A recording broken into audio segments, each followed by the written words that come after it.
Well, I must say, Jack 61, that was a very interesting introduction to the Reading with the Crew series, and what a stroke of genius! And who put Bucket Man together? Was that our good old Andy B?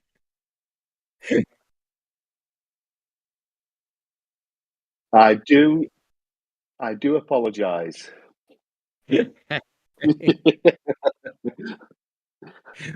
Awesome, awesome. Now that's a stroke of genius. And look, guys, welcome everyone, and thank you for joining us.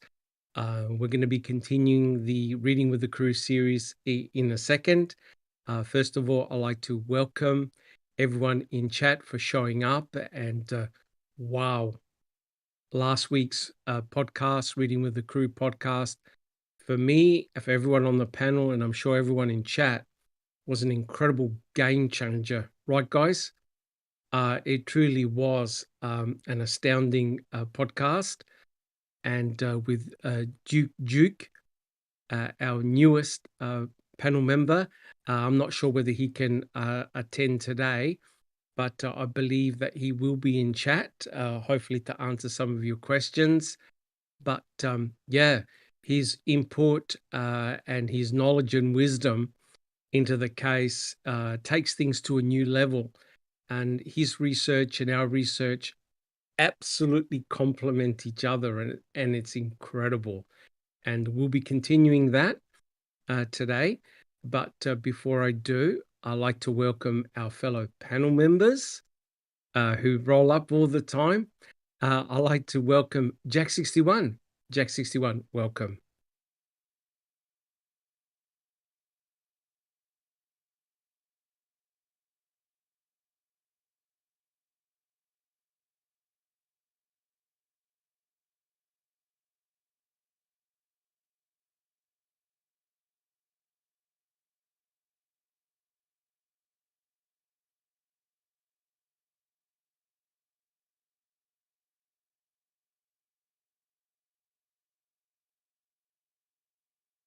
No,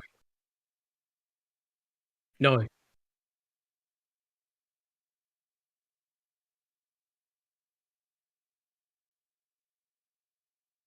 Jack, they can't hear you in the chat. Oh, they can't hear Jack? That's what they're saying. Yeah, no, I've just checked. Okay, but can everyone hear? Can people hear me? You can? Yeah, Okay. we can hear everybody through Discord. I'm just not. Okay. Yeah, yours says yes. No, Jack. Yes, doctor. Okay. So I think it's the same issue that Jack 61 was having before. Is there a setting you have to check, Jack 61? How about now? Can you hear? Can you hear Jack 61 now? I just heard my voice come through on the. I've got it's fine now, Jack. Yeah. Yeah. Awesome. Okay. Yeah, they can hear you. Son of a bitch. Awesome. All right, I'll be brief. It's that bucket, Never upgrade programs. I'll be brief and say welcome everyone in the live chat and the panel. Excellent podcasts and revelations the last several. Great job to you and Duke and Neverly. And yeah, let's get some more.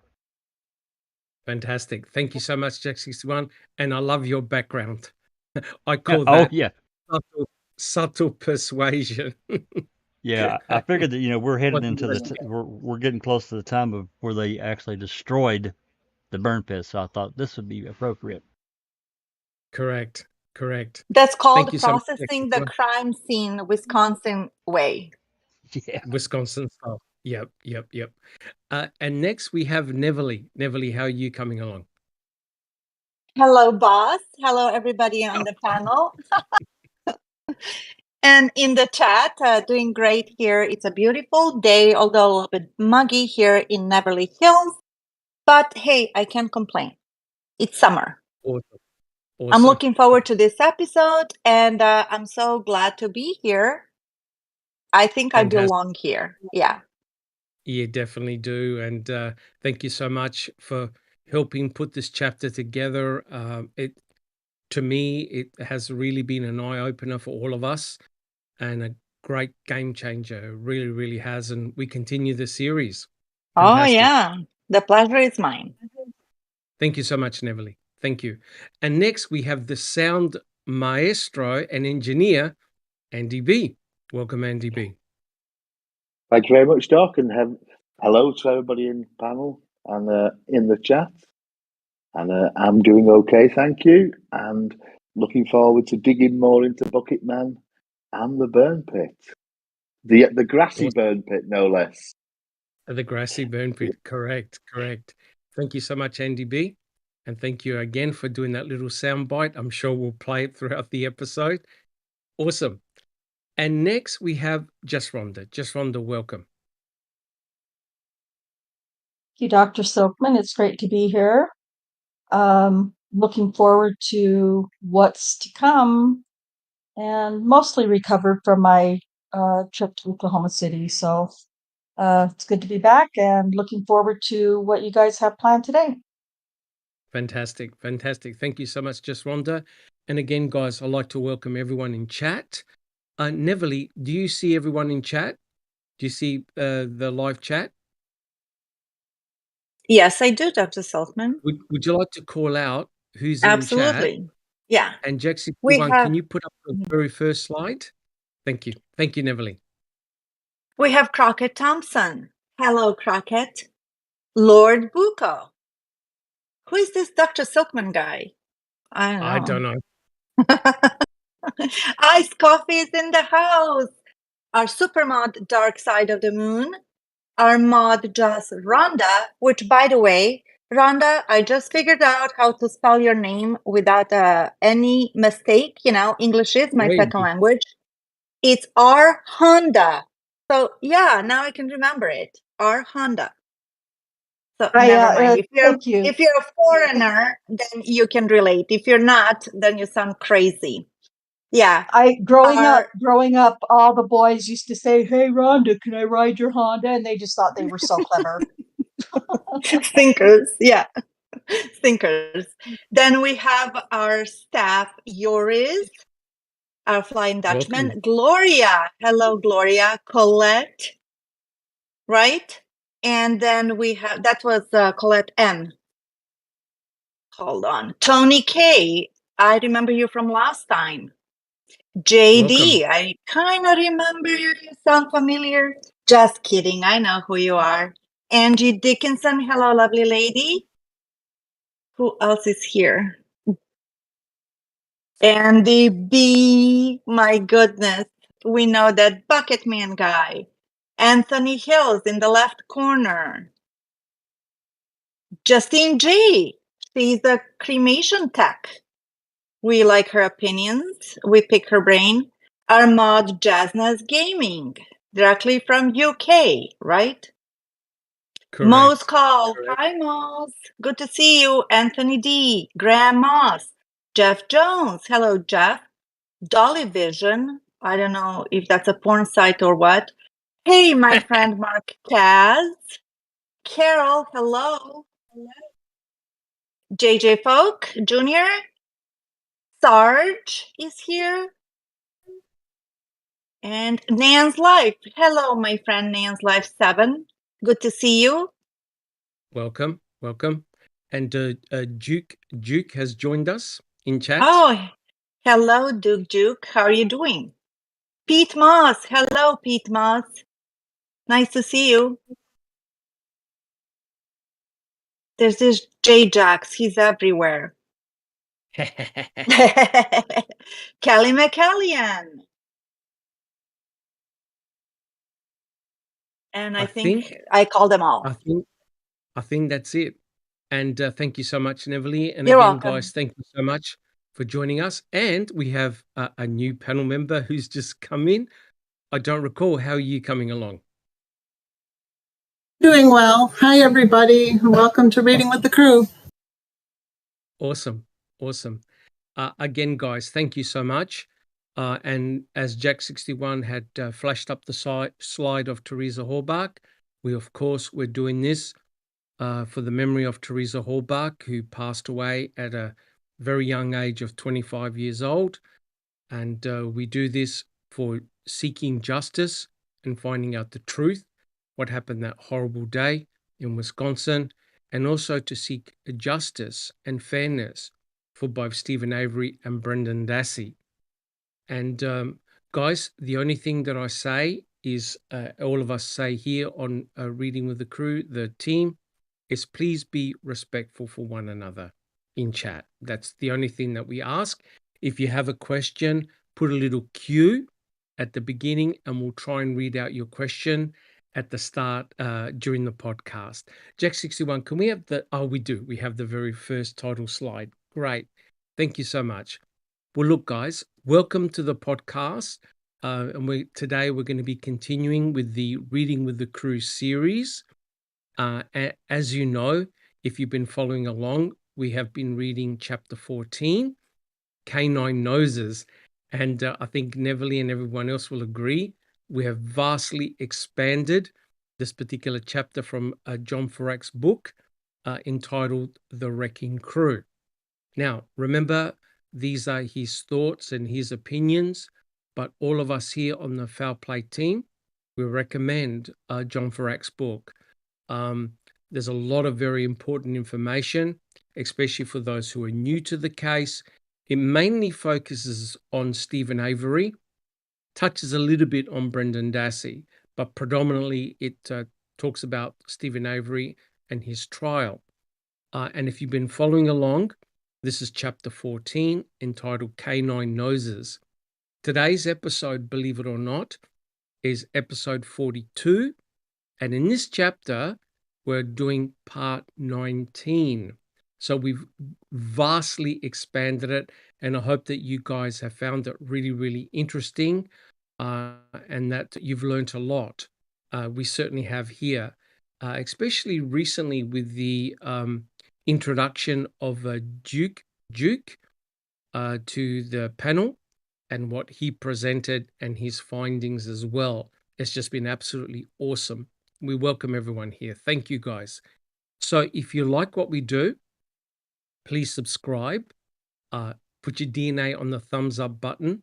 I promise that Cherie Cohane won't get access to your DNA. And if you enjoy our podcast, please share them. The more people that can see them, talk about them, even better. Don't forget to hit the notifications bell so that you don't miss a podcast, a Reading with the Crew, an open mic, or a special presentation. Again, guys, welcome everyone. It's great that you're all here. And what we're going to do today, we're going to expand upon what we did last week. And this is very, very important. What we're going to do is we're going to investigate and show you how Bucket Man was actually discovered, the process of discovering Bucket Man. Now, this, to me, and everyone here on the panel, and I think in chat, is what represents a game changer in the case. Why? Because we're going to have a look at the implications of Bucket Man to Kratz's narrative, right? And Jack61 alluded to it during the opening comments that Kratz kept on presenting during the trial that Bear, which is Stephen Avery's dog, was very aggressive, very vicious, and had prevented anyone getting close to the burn pit. And as you know, human cremains or bones were not found until November the 8th. Okay? And that's very, very significant. And what we're going to do is go through how, through incredible serendipity and good luck, that our world and Duke's world collided and out popped Bucket Man, which is incredible when you think about it. So we're going to have a look at how Bucket Man was discovered, the implications of Bucket Man to Kratz's narrative that he said during the trial. We're going to even give you a possible candidate for Bucket Man. Purely speculative, of course, And finally, if time permits, we're going to be having a look at Julie Kramer, Brutus, and the burn pit, right? So all of this is really coming together really nicely. And again, guys, it goes to emphasize the importance that the canines had in this case, right, guys? Kratz was telling a different story to what the dogs were discovering, not only on the Avery salvage yard, but around the Avery salvage yard. And Kratz tried his very, very best to ignore the dogs, because what the dogs were discovering was very, very disturbing. All right, guys. Jack 61, unless anyone has got any comments, can we have a look at the very first slide? Slide number A1. I have a comment, Dr. Silkman. Let's go You for it, are Neville. really kind for saying that Kratz ignored the dog tracks, right? He more Yes. like refused to talk about it because he knew where that would lead. Correct. And if you're, sorry, Jack 61.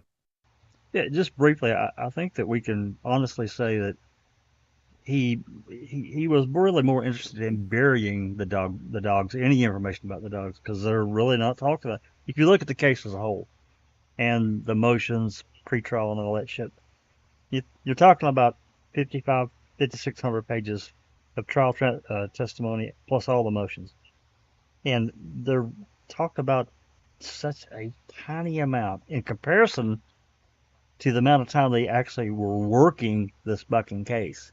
It's not. It is true. Anyone that looks at it like you guys have can clearly see that. Correct.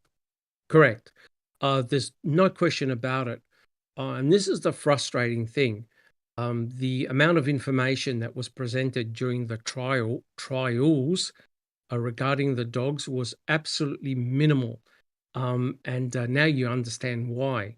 And it's a real pity, because I believe that if Strang and Buting had access to a lot of the information regarding the dogs and had access to Bucket Man, I think it could have changed the opinion of the jury and the judge, because what Kratz was saying on the left corner didn't match what was happening in the right corner. But I digress. So let's go through how Bucket Man was discovered, right? And this is truly remarkable. And as you know, lucky we're not obsessed, but we spend a lot of time looking at photographs and looking at videos. And one of the video clips that I spent a lot of time on, and also people here on the panel, was the walkthrough video taken by two detectives on the afternoon and late afternoon of November the 6th, 2005. And I want to credit ODog123. He's got the full video clip. And if you want to check it out, please check out his channel and subscribe to his channel. It's got some great stuff there. And so I carefully went through the video with Neville, and we were having a look at various aspects of what they were videotaping. And let me tell you, apart from that video clip showing that Bear was very, very passive, this dropped me to the floor. And that is the sudden appearance of a large white bucket near Bear's kennel. And the remarkable thing was that white bucket was not present earlier during the day. So quite clearly, someone had left it there, right? And so you can see in this video still the small white bucket on the right-hand side, which is probably a water bucket that Bear uses. And in the middle of the picture, you can actually see Bear just chilling out on the grass, right? So Bear's present. And in the yellow square, you can definitely see the large white bucket. So we worked out through a process of elimination who could have left this bucket there. right? Because that bucket is right next to Bear's kennel. Kratz kept on saying, and it wasn't only Kratz, there were others like Sturdivant, Kaczarski, I think one or two others that said, and including Sergeant Jason Jost, that Bear was vicious, right? Well, we worked it out by a process of elimination that it couldn't have been Bobby Dassey who left that white bucket there, because he retrieved his Labrador puppy on November the 5th, right? This is all documented. It's in CASO, right? All documented. So it wasn't Bobby Dassey that left that white bucket there. It couldn't have been Carla or Barb, even though they fed the dogs on November the 6th. They fed the dogs after about 7:30 p.m. And we know because we have the login and logout sheets.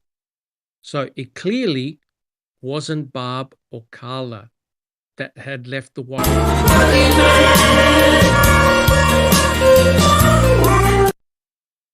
That wasn't me. So the question. I did have a comment though, Doug, just briefly. Jack 61. Yeah, you were talking about Barb and Carla. There's a phone call. Don't forget, guys. There's a phone call, and I'm pretty sure it was around 2:30 p.m.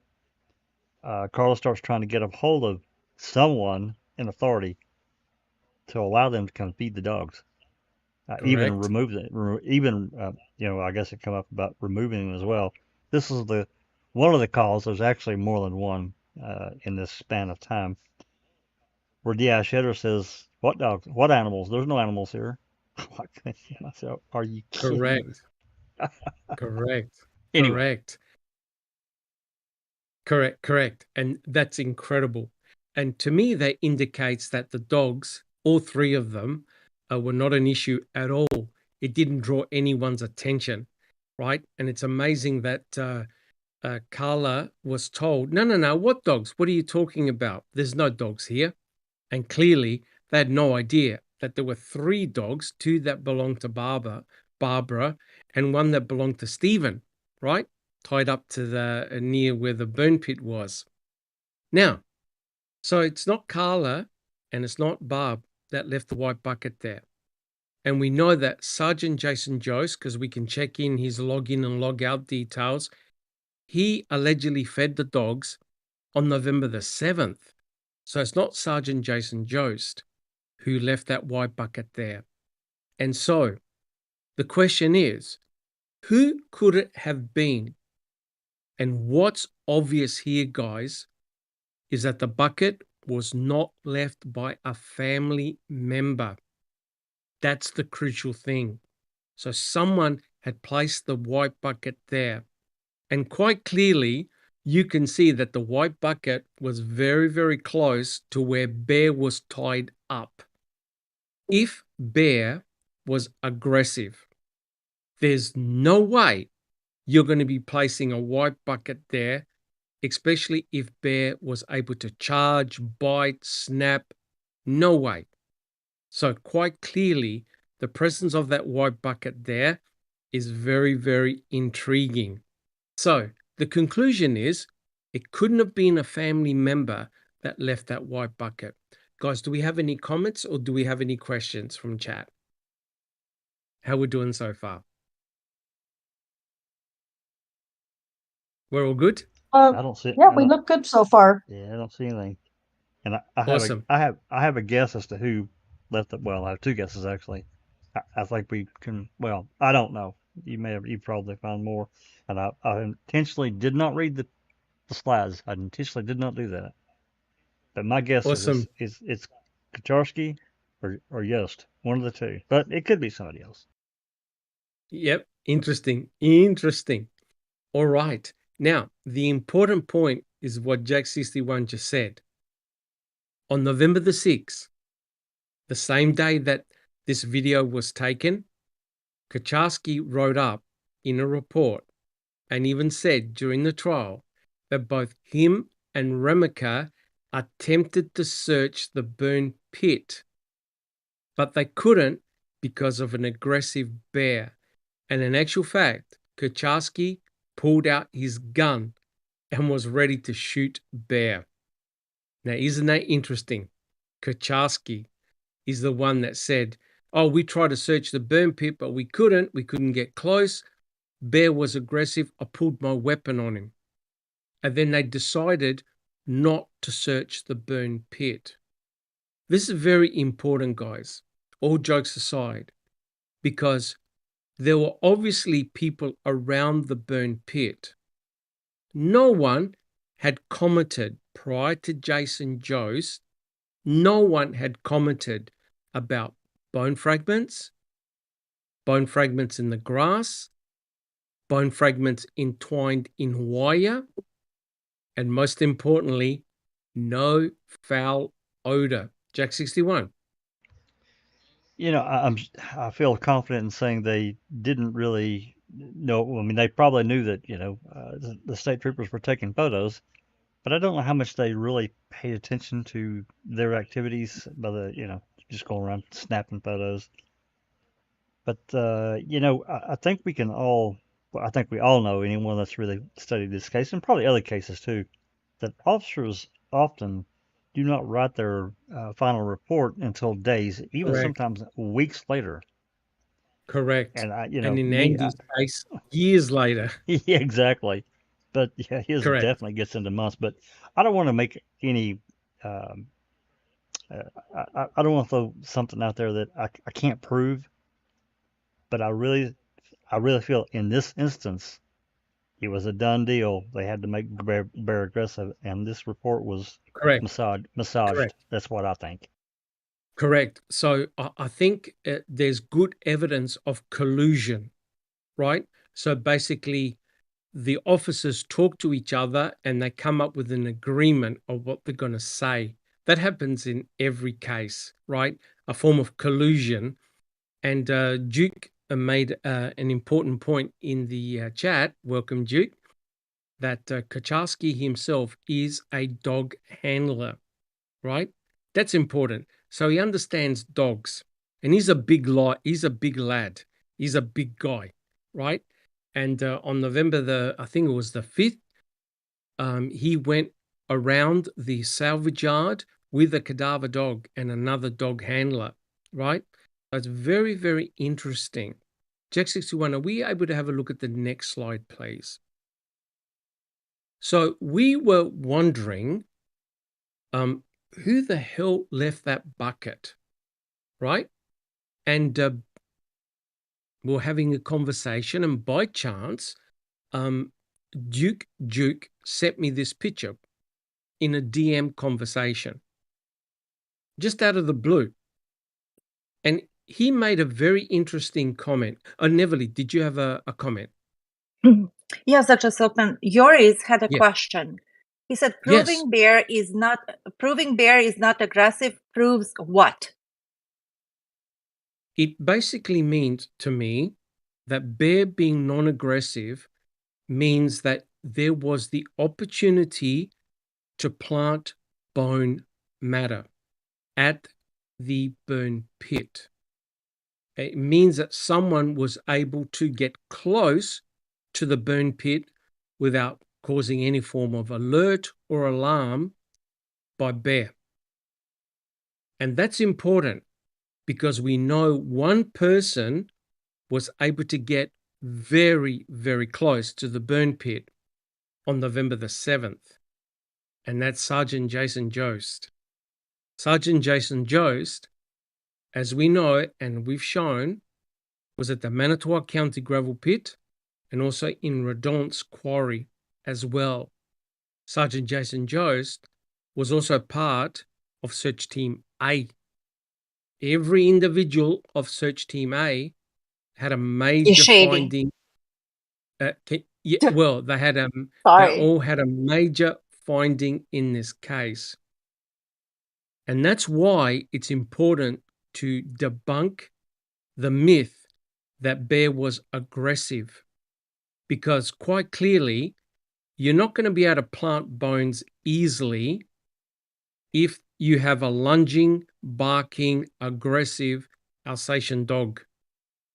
And the thing that's common right from the get-go is that Bear was aggressive. Bear did not allow anyone near the burn pit. The impression is this: the bones were there because Stephen cremated Teresa Horbach. We're going to prove that that is indeed not the case. Jack 61. Yeah, I think that goes into this theme of what Kratz presented, and even some of the officers. But talking about this aggressive dog back there, like he's guarding that burn pit almost. I'm not going to say that in full, but that's kind of an underlying tone. These, the search dogs tried, the cadaver dogs and so forth, tried to get back there, but they couldn't because of Bear. That's the theme Correct. that you get from Correct. what was presented at trial, and it's to Correct. me, I didn't believe it. I just totally did not believe it. Correct. To me, all the inadequacies of their investigation was blamed on the aggressive dog Bear, the junkyard Correct. dog. And so that was a cop-out. And now we know better, and we've picked up on this theme, aggressive dog, Bear, aggressive dog, was no different than sweaty Uncle Steve, sweat. You know what I mean? When Kratz starting tooting about something, you know that there's a backstory to it. At least I think a few people think this way as well, if not all. But it's a theme. That's what he does. He runs away from, let's say, the report from the cadaver and scent dogs. He doesn't want to talk about the bones in the gravel pit. Exactly. No. But No, what he wants to make a mole out of, mountain of a mole mountain out of a molehill. Yeah, that's what he's trying. Then he starts pounding that. Sweaty uncle. Correct. Uncle Steve, sweat. And this is aggressive bear. Kind of, that's at least what I think. Yeah, not 100% correct, Neverly. Basically, what it is a false narrative, right? And unfortunately, both Strang and Buting could not counteract the aggressive Bear, except Ken Kratz got a big slap in the face from Bobby Dassey, which we'll cover. So why is Bucket Man so important? Because it basically dismantles a very important angle that Kratz used during the trial. And you'll see, we got the testimony that Bear did not shoo away any scent or cadaver dog. We'll actually go through what actually did take place, right? It's complete, utter garbage, right? But Kratz used it effectively. Now, getting back to this picture here, Duke made a comment when he sent me this picture, and I'll quote, "Looks like Bear might be getting some good boy attention in this pic, ha ha." And I looked at this picture and I scanned it, checked everything, and yep, I can see two guys there in the background in the middle of the picture, holding a bags or anything like that. I then looked at where the garage was, where Stephen Navy's garage was. I couldn't see Bear. I couldn't see anything really, except of course, now I have smashed up a couple of iPads, right, Jack 61. I've broken a few. I've got a high resolution screen on my iPad, and all I did was I expanded the area of the kennel. And Jack 61, can we have a look at the next slide, please? Put it this way. We'll just wait for the next slide to come up. But yep, that was me. Holy shit. One of those light bulb moments in your life when you finally understand something or you see something that you've been staring so many times that you never ever picked it up. This, for me, was a game changer, right? Because all of a sudden, out of the shadows, out pops out Bucket Man. Jack 61, you want to play that little MP3 again?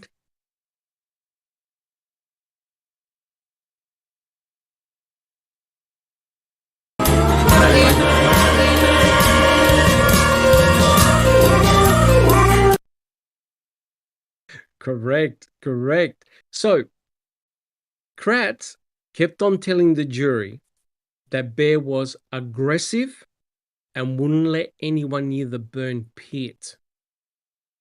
And that's the reason why he said it took days to discover the cremains, the human cremains in the burn pit. This image shattered that notion. Jack 61, can we have a look at the next picture, please? So I must admit, I was on a high and I still haven't come down because, trust me, all of us here have been working on the case 4, 5, 10 years plus. This is an incredible breakthrough. Why? Because it destroys Kratz's narrative. And that is so crucial. So all I did on my iPad was expand the area, and there is Bucket Man in the shadows. And what's remarkable, not only is Bucket Man there holding what looks like to be a white bucket, if you look carefully, there's Bear straight in front of him, right? Bear isn't the other end of the garage. Bear is literally in front of Bucket Man. Jack 61. Yeah, I think it's again. I don't want to put out a bunch of innuendo that I can't really prove per se, but the underlying story here is that my opinion is that there had to be a conversation between at least a few of these officers to make this aggressive charge against Bear. There had to be because it's in Correct. at least what 3 reports: Yost, Kaharski, Yes. and Sturdivant, as I recall. Event. Correct. Yeah, Correct. but leaving the dog there, number one, is a real problem if it's an aggressive fucking dog. That's number one. Number two, there are phone calls and radio contact with these cops out there at the property all the time. You can listen to them yourself. Correct. I have not one mention of an aggressive dog, and nobody can tell me that somebody wouldn't have called and said, "Hey, look, this dog's pretty damn aggressive. We need to get him out here. Can we get a dog handler of some kind or whatever to come remove the Correct. dog?" There's no way. There's absolutely no way. It's a lie. It just burns me the hell up. I'm sorry. Correct. No. 100% correct. But you see, prior to this, we had only anecdotal evidence that Bear was non-aggressive. We had the video that showed, remember that little clip of Bear walking around in the background, not paying any attention to the two detectives that videotaped him and the burn pit.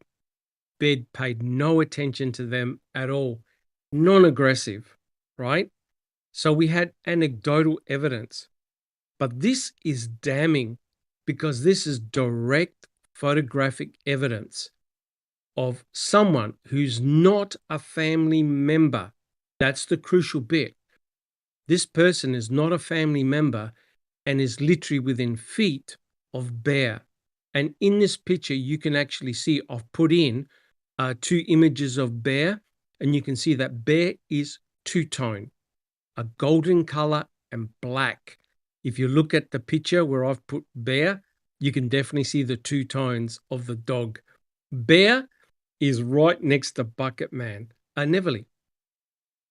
Question.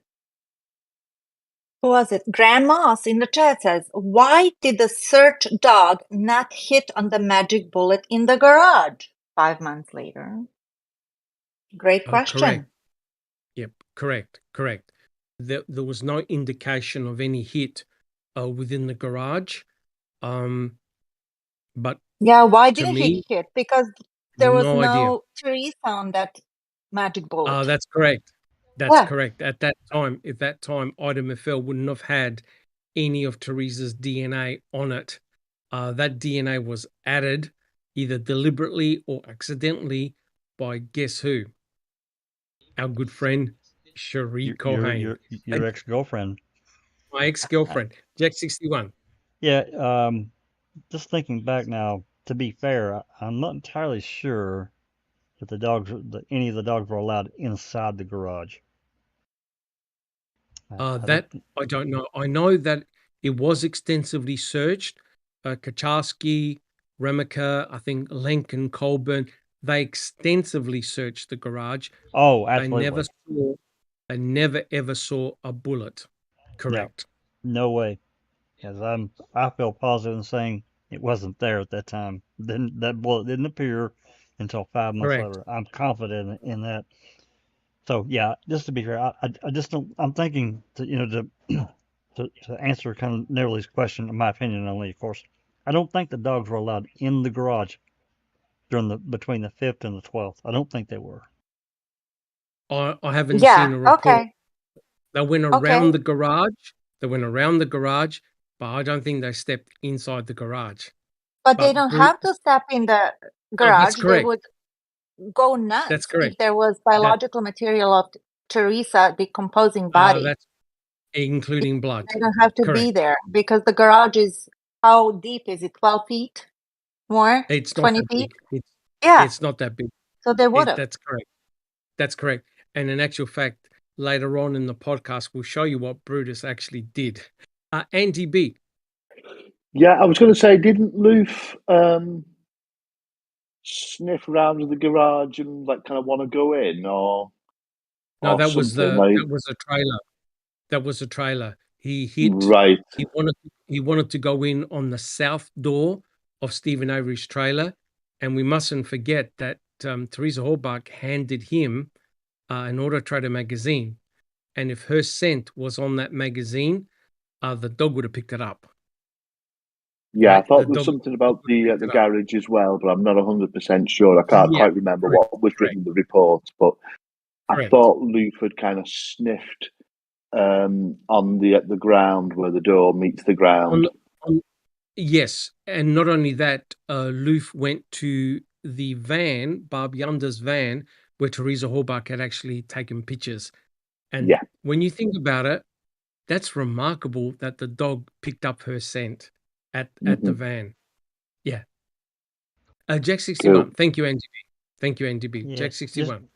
Thanks, Doc. Just along what Andy's saying, I swear not that one of the dogs not necessarily gave a hit, but gave like an indicator, like maybe like a one of the because they do that, but depending on how strong the scent is, like I think I detect something, and gave an indicator, but it wasn't like clawing at the door.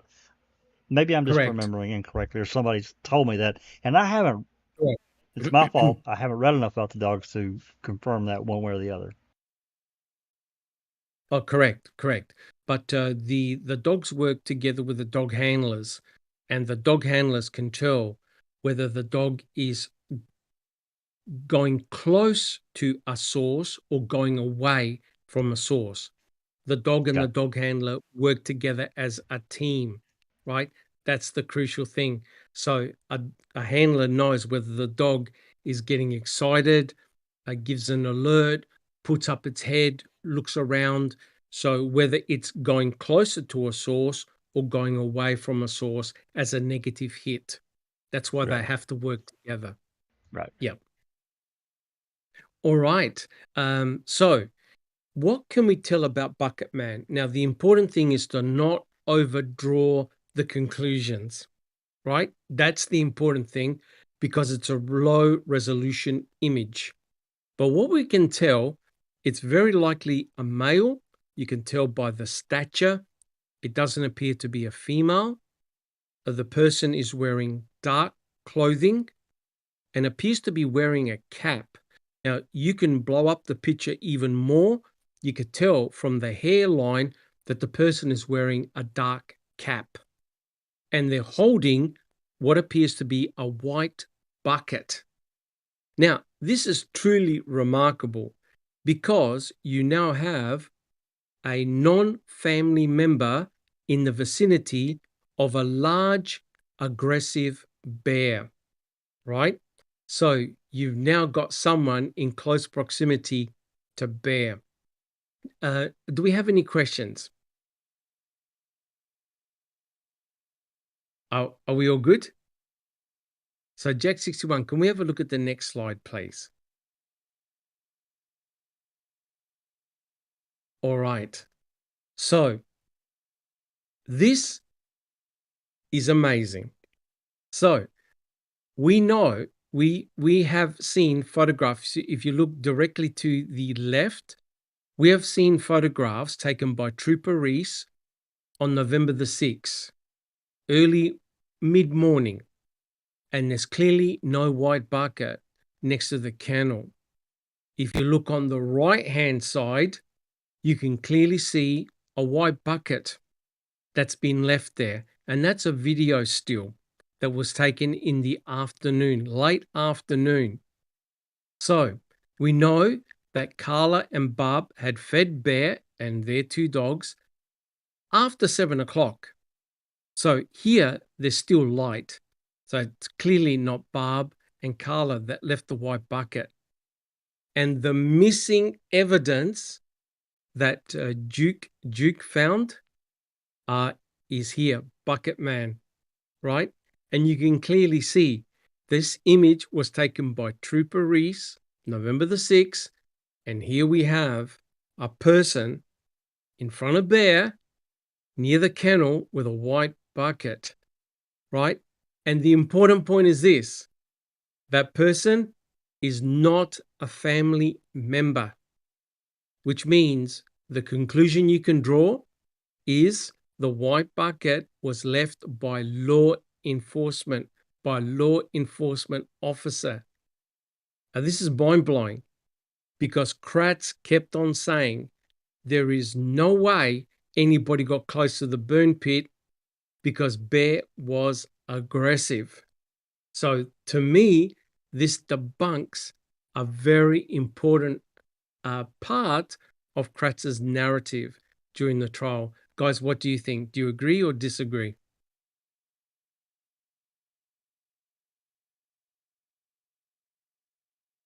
Don't be shy now. Do you agree or disagree? And also people in chat, what do you think? I agree. Do you agree? NDB, Yes. do you agree? Yes, I Jack do. 61. Thank Absolutely. you. Jack 61. Absolutely. Yeah, absolutely. Absolutely. I don't recall. Do you agree or disagree? I agree. Fantastic. Just Rhonda, do you agree or disagree? I agree. Fantastic. Fantastic. And Neverly, what about yourself? Do you agree or disagree? I do agree, Dr. Silkman, and it seems like people in chat are agreeing as well, from what I can see. Awesome. Awesome. So that goes to show that by cooperating together with other researchers, you can put all this information together as a narrative. And this is the missing piece of evidence to determine how that white bucket got there, which is remarkable when you think about it. And here we are, we caught the guy in the act, right? Now, we don't know how he's holding that bucket, but quite clearly it's white. We don't know whether the rest of the bucket is shielded in some way or underneath his arm. We don't know. But quite clearly, we have a before, we have an after, and we have a during. And I'll bet you there's no way that individual knew he was being photographed by Trooper Reese. And it's quite clear that Kratz never knew about this image. And unfortunately, neither did Strang and Buting know about this image, because it would have been very, very powerful to use in court. So Jack 61, can we have a look at the next slide, please? So it's remarkable, right? Not only have we captured someone in the process of feeding Bear, this is mind-blowing because I have an awful feeling Trooper Reese actually photographed Bucket Man. Right? Now, if you have a look at this is a law enforcement officer.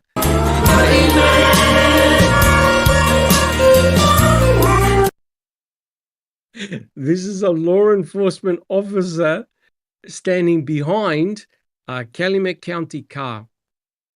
If you look at him, he's obviously a male. He's wearing dark clothing. He's got a cap. He's a law enforcement officer, and he's very likely from Calumet County. And so the question is, did Trooper Reese capture Bucket Man? What do you think, Andy B? Yes or no? And people in chat, what do you reckon? Did he get accidentally snapped? I think there's a fair chance because the guy in the picture now has got a little like kind of blonde, gingery, goatee beard, and I think you can kind of quite make that out on the famous Bucket Man picture as well. Yes, yes, yes. Now, remember, we're only speculating. We're not 100% sure whether this guy is Bucket Man, but when you think about it, he's in the right vicinity and at the right time when Trooper Reese was there when he snapped that picture, right? Because Trooper Reese also took this picture as well. And lo and behold, you got a guy very similar to Bucket Man. I don't recall. What do you think? I think he did capture him. Isn't that remarkable? Thank you. I don't recall. Jack 61. Yeah, I think it's very possible, and not only what Andy said, the gingery beard, but he's also got a cap on, just like in the other photo. That person It's definitely had a hairline. Yep. Yeah, That's right. it's exactly the same hairline, which is remarkable when you think about it. Just Rhonda, what do you reckon? Trooper Reese captured Bucket Man? Yeah, I think it was purely accidental. They're not trying to do anything to, show their hand, show No. their game. So sure. Thank you, Just Rhonda. Neville, what do you reckon? Trooper Reese caught Bucket Man? I think so. But to Trooper Reese's defense, I don't think that he was aware or conscious of what No. he's capturing. Yeah, that's No. the beauty of it, actually, and the No. greatest find on Duke's part. Correct. So it's remarkable that there's no way that Trooper Reese would have known what was going on. He just took pictures and that's it. But we have a potential candidate for Bucket Man, right? So he appears to be wearing dark clothing, a cap. He's a male. He's a law enforcement officer, and he's from Calumet County. Truly remarkable. And on the right-hand side, you can see a close-up. And if you look at Bucket Man, it's got exactly the same hairline. The guy's wearing a cap, a dark cap. Okay, Jack 61, can we have a look at the next slide, please? So here's the interesting thing.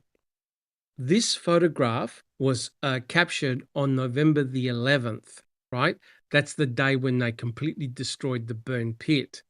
And as you can see in that black square are the buckets that were found around the kennel.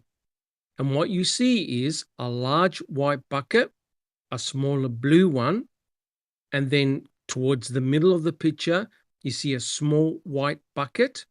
And then at the back, on the left-hand side, you see a blue bucket. Now, on the right-hand side of that picture, you can see the large white bucket and the blue bucket contain dog food, right? Pretty well full.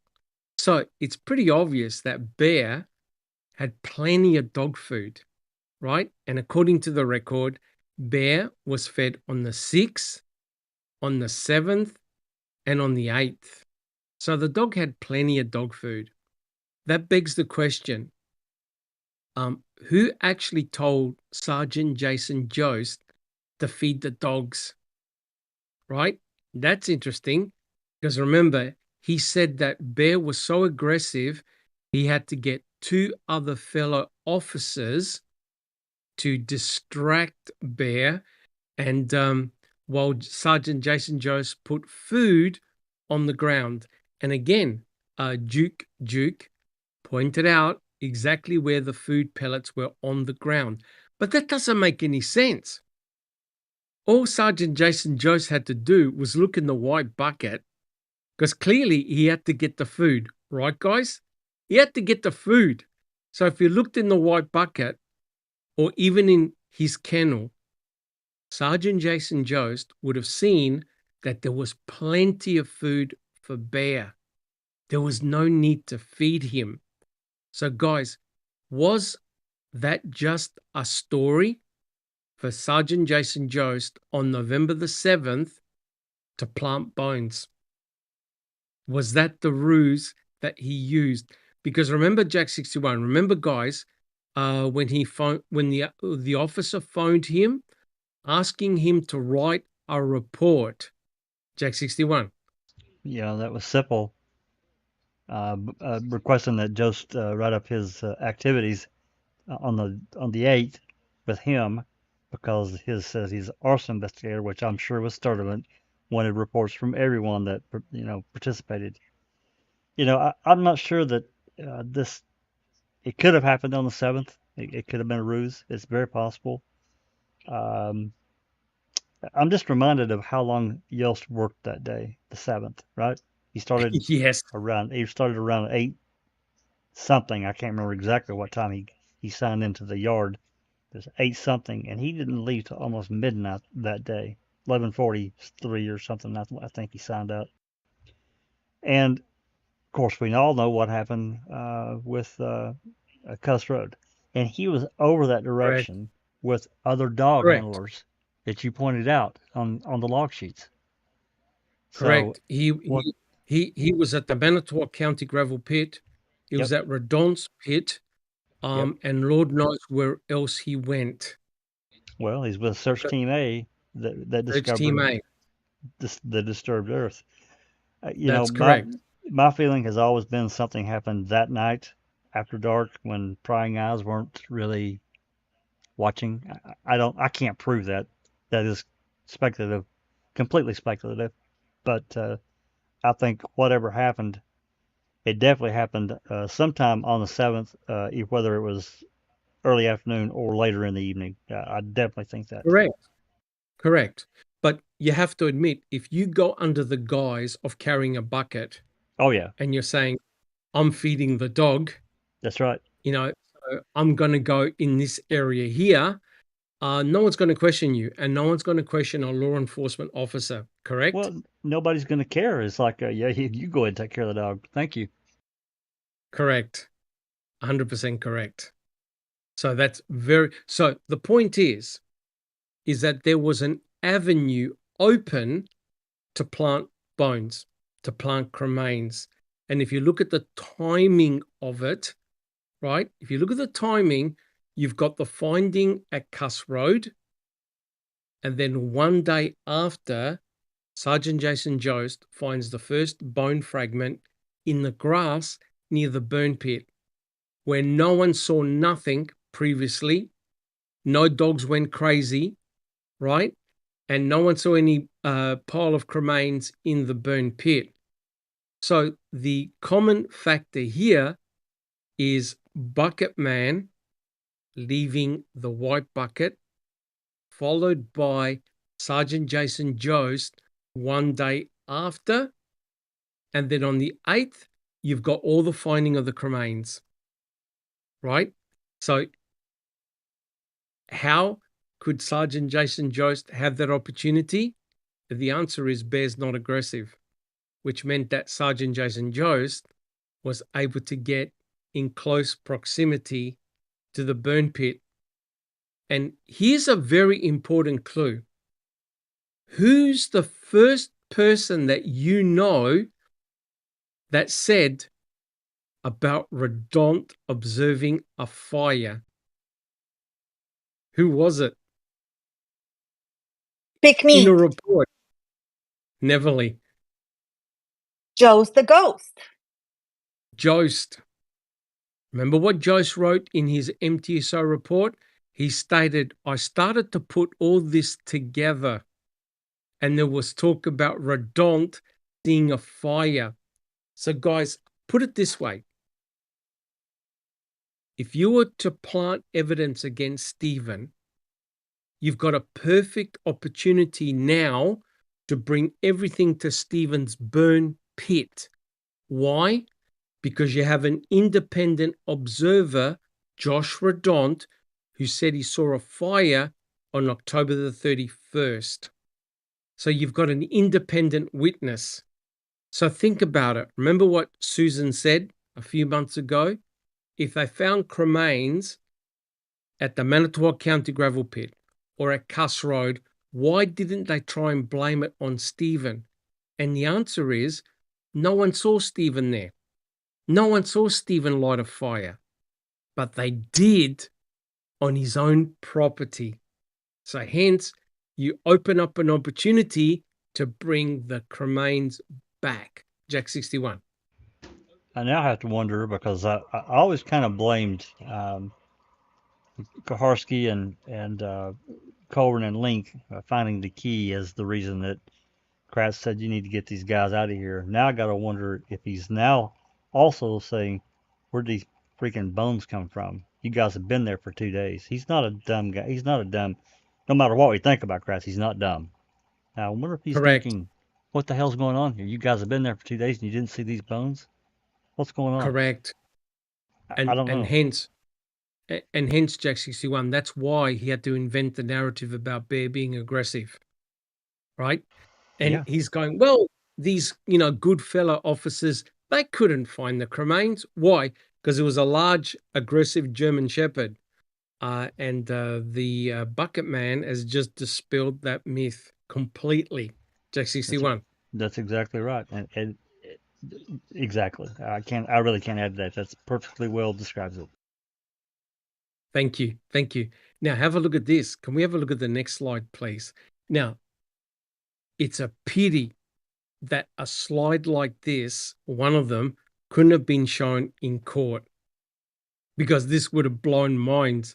So if you have a look at this picture on the left, this picture was taken on November the 11th, right? And you can see that Bear had a very long chain. If you look on the right-hand side, you can see the circumference of the chain and where Bear could have gone. Have a look where Bucket Man was. Have a look where Bear was, roughly in that image. And you can see that if Bear was aggressive, Bear easily could have got access to Bucket Man. Do you guys agree? It's obvious, right? Absolutely. Bucket Man is in the radius of Bear. And there you have Bucket Man virtually right next to the garage near the kennel. So it goes to show a very important point, and that is if Bucket Man was able to get very close to Bear,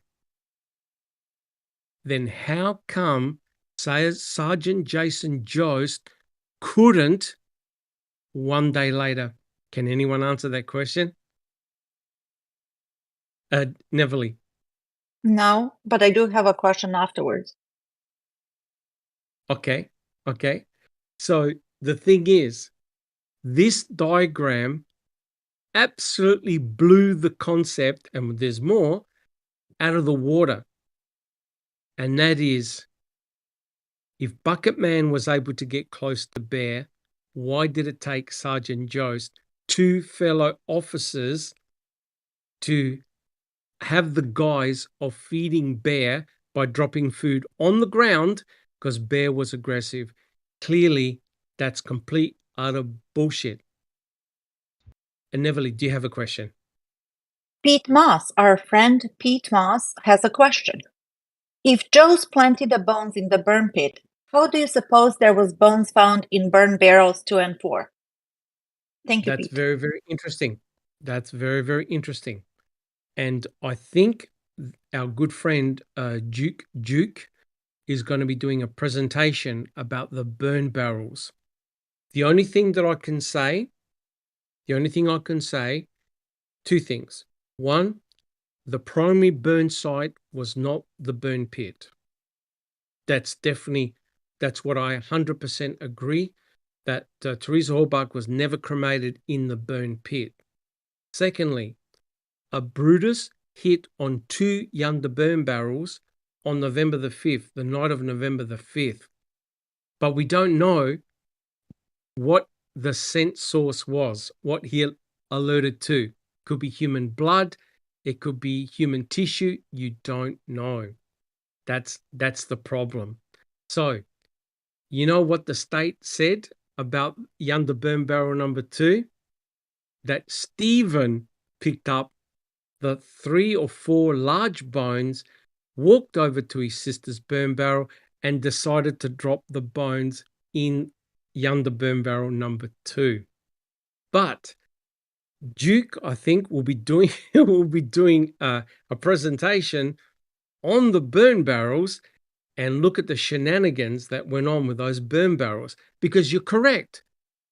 How on earth can you cremate somebody in a burn pit and then a long distance away, 4 cut, burnt human bones end up in a burn barrel? It makes no sense. Jack 61. Yeah, plus not only that, mile and a half away they found more.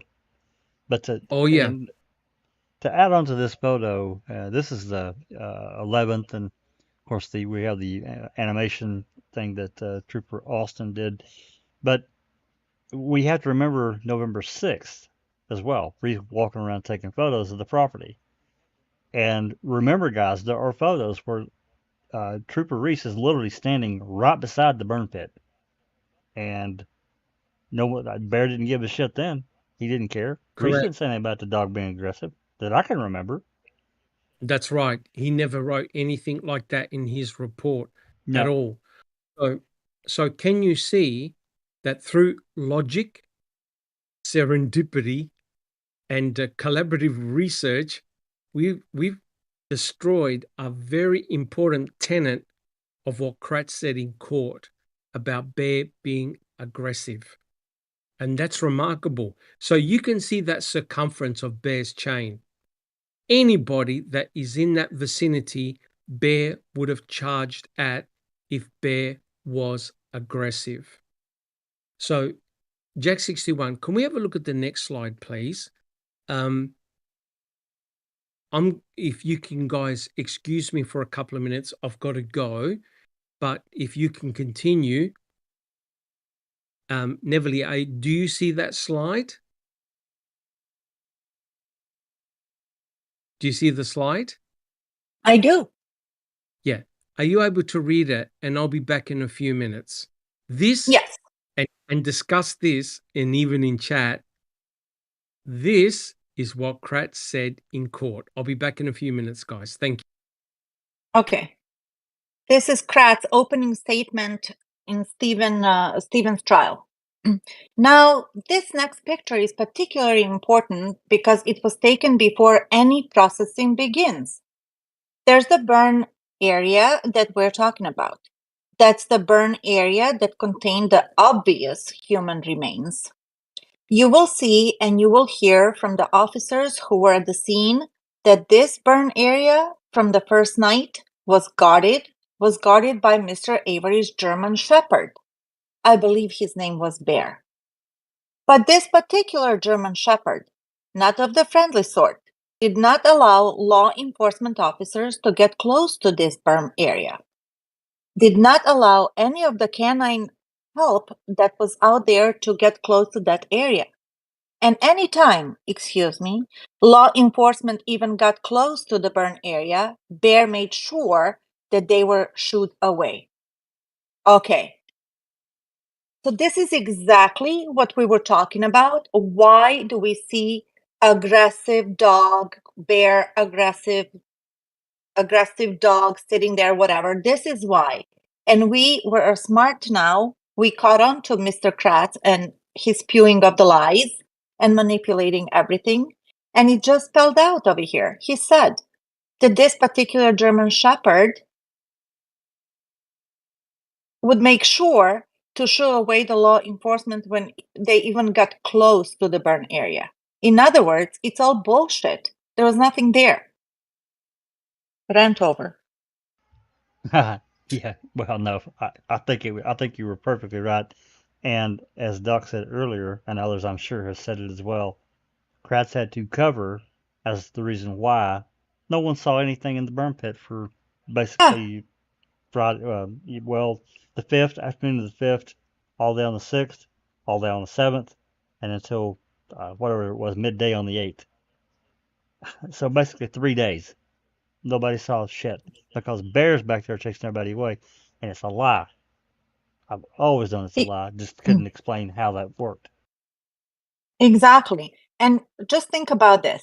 These are law enforcement officers who are investigating one of the most gruesome murders of this innocent 25-year-old Catholic school girl, That's right. promising photographer, Teresa Halbach. Right? And That's don't you think that they would do anything? They would strangle the dog themselves. Kucharski pulled out a gun. They were going to shoot him. They had dog handlers. They could have called animal control or whomever to remove it. And we talked about this ad nauseum. But when Kratz says something like this, when it comes out of his mouth, you just want to scream still. At least I do, honestly, because we know that it's all bullshit, but we have to prove it. Well, I Whenever think he goes into this like overture about this and that, and the way he creates a picture, right? He sets the stage of what he's gonna say. The very last sentence that comes out of his mouth, it's like, boom, there you go. This is why he was so obnoxious about the dog. right, but I think the greater story for me is it shows how willing he is to completely just lie. He had to know it was not true at all. He had to because there's no evidence to indicate otherwise. Now, it's not to say that, when these people showed up originally, yeah, the bear was probably barking. You got all these Or people running around. growling or something, Yeah, yeah. right. But as, he got used to him, he didn't give a shit. He didn't care. As long as he got fed and water. Yeah. And Grammy said like half an hour ago, Grammy from chat, she said Bear got used to the law enforcement officers and people being on the area because they weren't there for one day. They were there for numerous days That's right. for their, right? So he got used to it and they fed him and they watered him. So why would he complain? Exactly. And I have no doubt in my mind and heart. And as hard as this to say and to think, that they would actually shoot the dog if he lunged at them. They would. Probably. But then again, I think that, they could have just as easily backed away. I mean, yeah, there's a lot of dogs that have been killed that really shouldn't have been, but they could have just backed away, made a call, whether it be through radio or on dispatch, say, hey, you got to get somebody here to get this dog off because he's really aggressive and we can't handle him. And we got, we need to search this area. That never happened. Exactly. And That's a real yeah, key right there. yeah. And also, didn't Barb and Carla go there? Yep. Couldn't they call the family to come and get it like they did at the end? That's well, they got the other They could have animals. done it day one. I mean, Bear was picked up on the 9th by the vet at the animal hospital, but I think they came and got the other animals. Not positive of that, but I think they did. Yeah. That's what I'm saying. They could have done it day one. Oh, yeah. Or Absolutely. any of the other time. That's right. Yeah. So but as I said, we have caught on to Kratz, and that's why, we've been doing this for years, and you know how many times have we said and talked about Mr. Kratz being the self-proclaimed narcissist. I guess he got diagnosed as a narcissist, or he thinks he got cured, poor thing. But we had to go into that so we can know his modus operandi, how he thinks, how he talks, how he manipulates, how he deflects, how he, runs away from certain things and so forth. So now we know. But at first, when you hear that, and if you're just like watching Making a Murderer for the first time, he is the district attorney, a special district attorney, which we learned from nobody else but himself. He said it a million times each time he's opened his pie hole. It's very hard not to trust the state. For myself, I was raised, you respect and you trust the police, you respect and trust the judge, the court, and all of that, right? Because they're supposed to be finders of truth. Oh, no, they're not. Now we know that. So, it's been a growing event over here. Well, I just think that it just shows, a deeper and better understanding of how willing he is to lie, just to be, justify these officers' actions and actually events that really didn't happen, and to try to explain why they couldn't get back there and search this pit. It's. I mean, you just can't believe a damn thing this guy says, in trial or out. Well, It you doesn't can. matter. But okay, I'm going to say something, so please don't chastise me. We've mentioned it before, but it could be triggering for some people. But Pratt was a perfect man for this job Oh, absolutely. because I absolutely he's got 100% agree. no morals, scruples, norms, integrity, nothing like that. His character is just nothing, a big hole. He's just like a skin enveloped ego, right? Well, to beat There's on him a little bit, nothing to to that. beat on him a little bit more, to me, he's just dead inside. Yeah. Who can do Yeah. something like that? Somebody with zero empathy. I mean, that's what I see from what he's doing in public and as authority as a state prosecutor that's been doing it for a couple decades. I mean, come on. Yeah. He's a smart guy, that's obvious. And to him, this was just a thrill, an absolute challenge and a thrill. And to me, he enjoyed every minute. What I've seen in Making a Murderer and what I read about him and stuff, to him, this was just a dream come true. He gets to be the boss. He gets to be the big kahuna. He gets to call the shots, and he gets to say all these things from his deviant mind and heart. And remember that slip up, the Freudian slip, when he said, Oh, and little this girl. little girl. This little girl. Yeah, Oh, that was on purpose. But to oh beat on my to God. beat on the Kratism a little bit more, anyone that, well, number one, you think about, okay, this guy won two major victories for Wisconsin. This guy should have been in the EAG's office or some other high Yeah. political office within no more than 5 years, but probably more like 2 or 3, because he won major victories for the state, and he ends up destroying himself. There had to be people in authority above him that held him at arm's length because they knew what kind of a person he was, his character. Oh, yeah. That's the silver lining about narcissists. Yeah. They self-destruct. They can't And help themselves. And he did, in a Mm-hmm. glorious blaze of dumpster fire. Totally. And serves him right. All his tooting to the girls about he's the big district attorney and a famous figure and a $350 house, and he's the prize, 6-figure salary. He is the Yep. prize, right? That's right. Yeah. Corn dog eating, rotund, balding, as self-described. These are not my words. I'm just Yeah, but repeating what he said in his book. yeah, but he's really saying, ladies, you want some of this? All you got to do, the more, how did he put that to SBG? The riskier, the better. Thank you. Exactly. You're That's welcome. exactly right. Yeah. Hey, do we have any Yeah. questions from chat or comments? Let me see here. So let's see. Mary Cobb says any bones left near a bear would have gotten eaten or buried by him.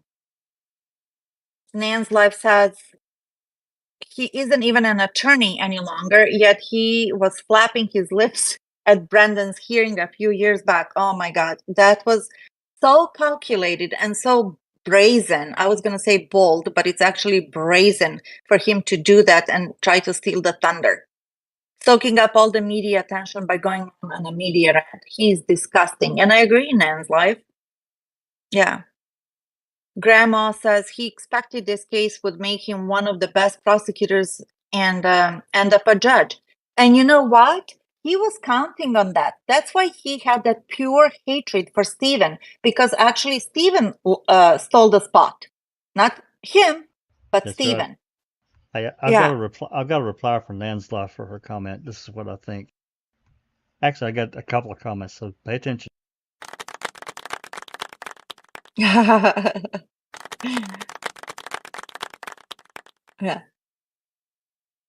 Exactly.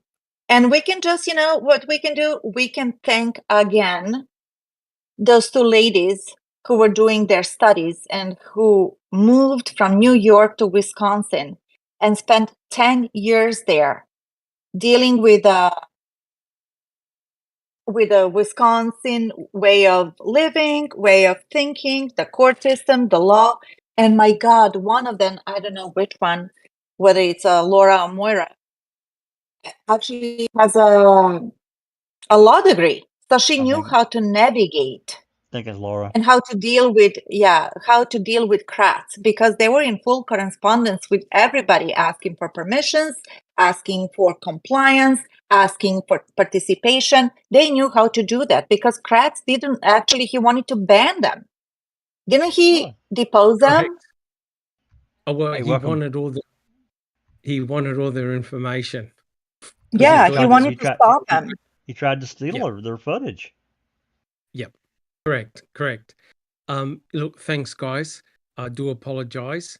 Oh, no problem, Doc. Now, Neville, you read this thing out? She did. Yeah, I did. Just thank you. Just a I can do it again if you want. No, it's all right. I've got it in front of me. But the important point is this, right? The picture of Bucket Man standing next to Bear completely debunks what Kratz said. Now, let's be real here. This is a highly pixelated image, right? It's not crystal clear, but you can work out by inference that two-tone image in front of Bucket Man is none other than Bear. And we know that because after this image was taken, the two guys with the video camera, the two detectives with the video camera, took pictures of this very same area. And the only dog that's two-tone in that area is none other than Bear. There's no other dogs, right? So the important point is that we have a before, during, and after, right? That's the crucial thing. And the only thing that's different is the sudden appearance of the white bucket, Jack 61. Yeah, this picture up here at the top right, that I'm sure it's an exhibit that Reese took, but there's another picture after this one where Reese is up there to the right of that burned out area. So he's right there in the eating zone for Bear if he wanted to, tear an arm off and have a snack. Complete bullshit. Oh my God. Correct. So if we can ever get our hands on a high resolution image of that photo taken by Trooper Reese, I reckon by using Photoshop or something like that, you can enhance it and get a much better image. But if you have a look at this image, highly magnified on a high resolution monitor, like on an iPad or an iMac, you can see the outline of Bear. There's no question that that dog, the two-tone dog, is Bear and is in the vicinity. I mean, what else? Why else would someone be there with a white bucket?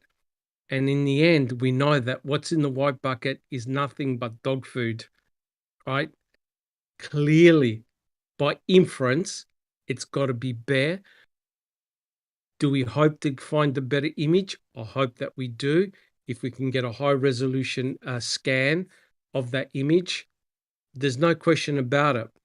But it's undeniable. There's a law enforcement officer right next to the kennel. and we know that bear resides there. And directly after this, those two detectives with a video camera videotaped bear in that region. That's bear. So that's really, really damning. But here's why it's even more damning. Kratz had the audacity to show that picture during the trial, right? And he said, oh yeah, there are human remains. Guys, you can have a look at that burn pit for hours. There's no obvious human remains in that burn pit. There are no obvious bone fragments anywhere. And Bear was not guarding anything. That's where he lives. That's his home. So notice what Kratz said, that Bear was guarding.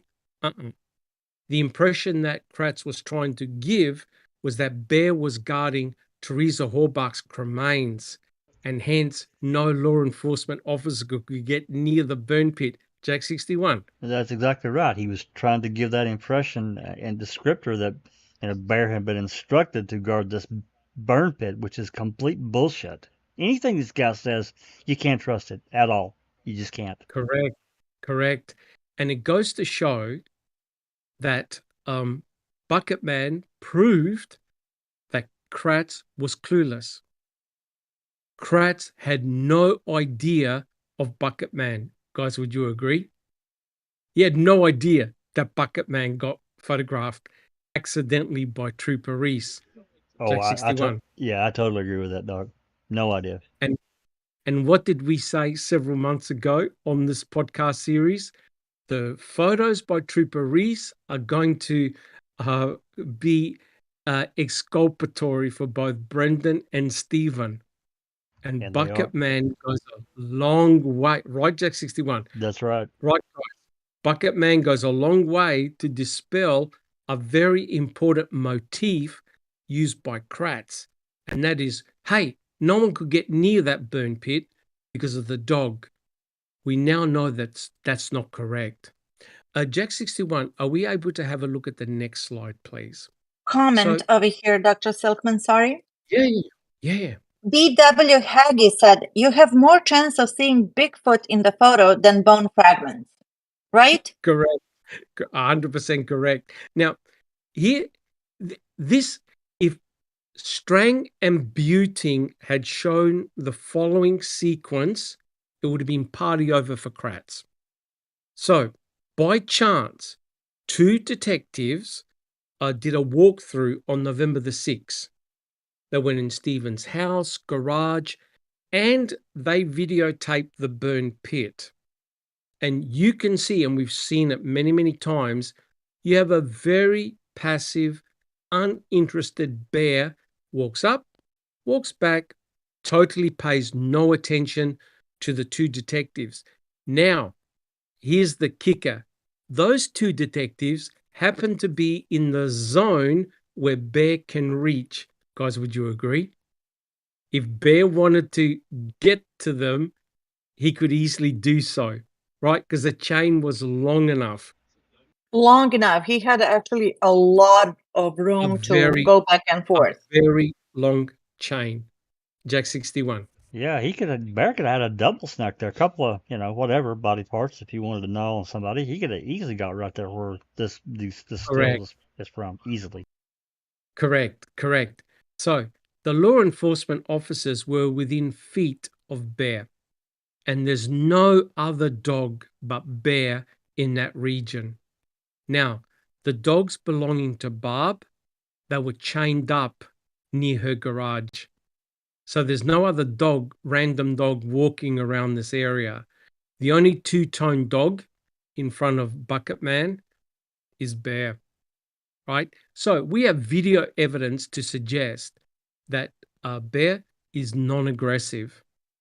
Can we have a look at the next picture, please, Jack 61? Right? So we know from video evidence that Bear is non-aggressive.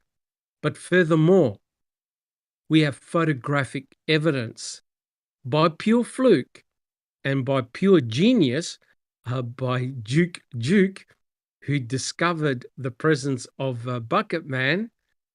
We have photographic evidence that Bear was non-aggressive because Bear was right in front of Bucket Man.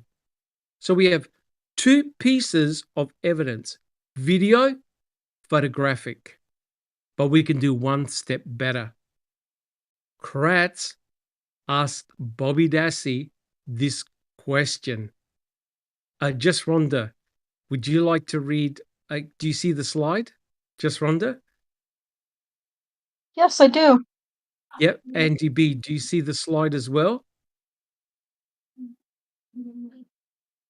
Yeah.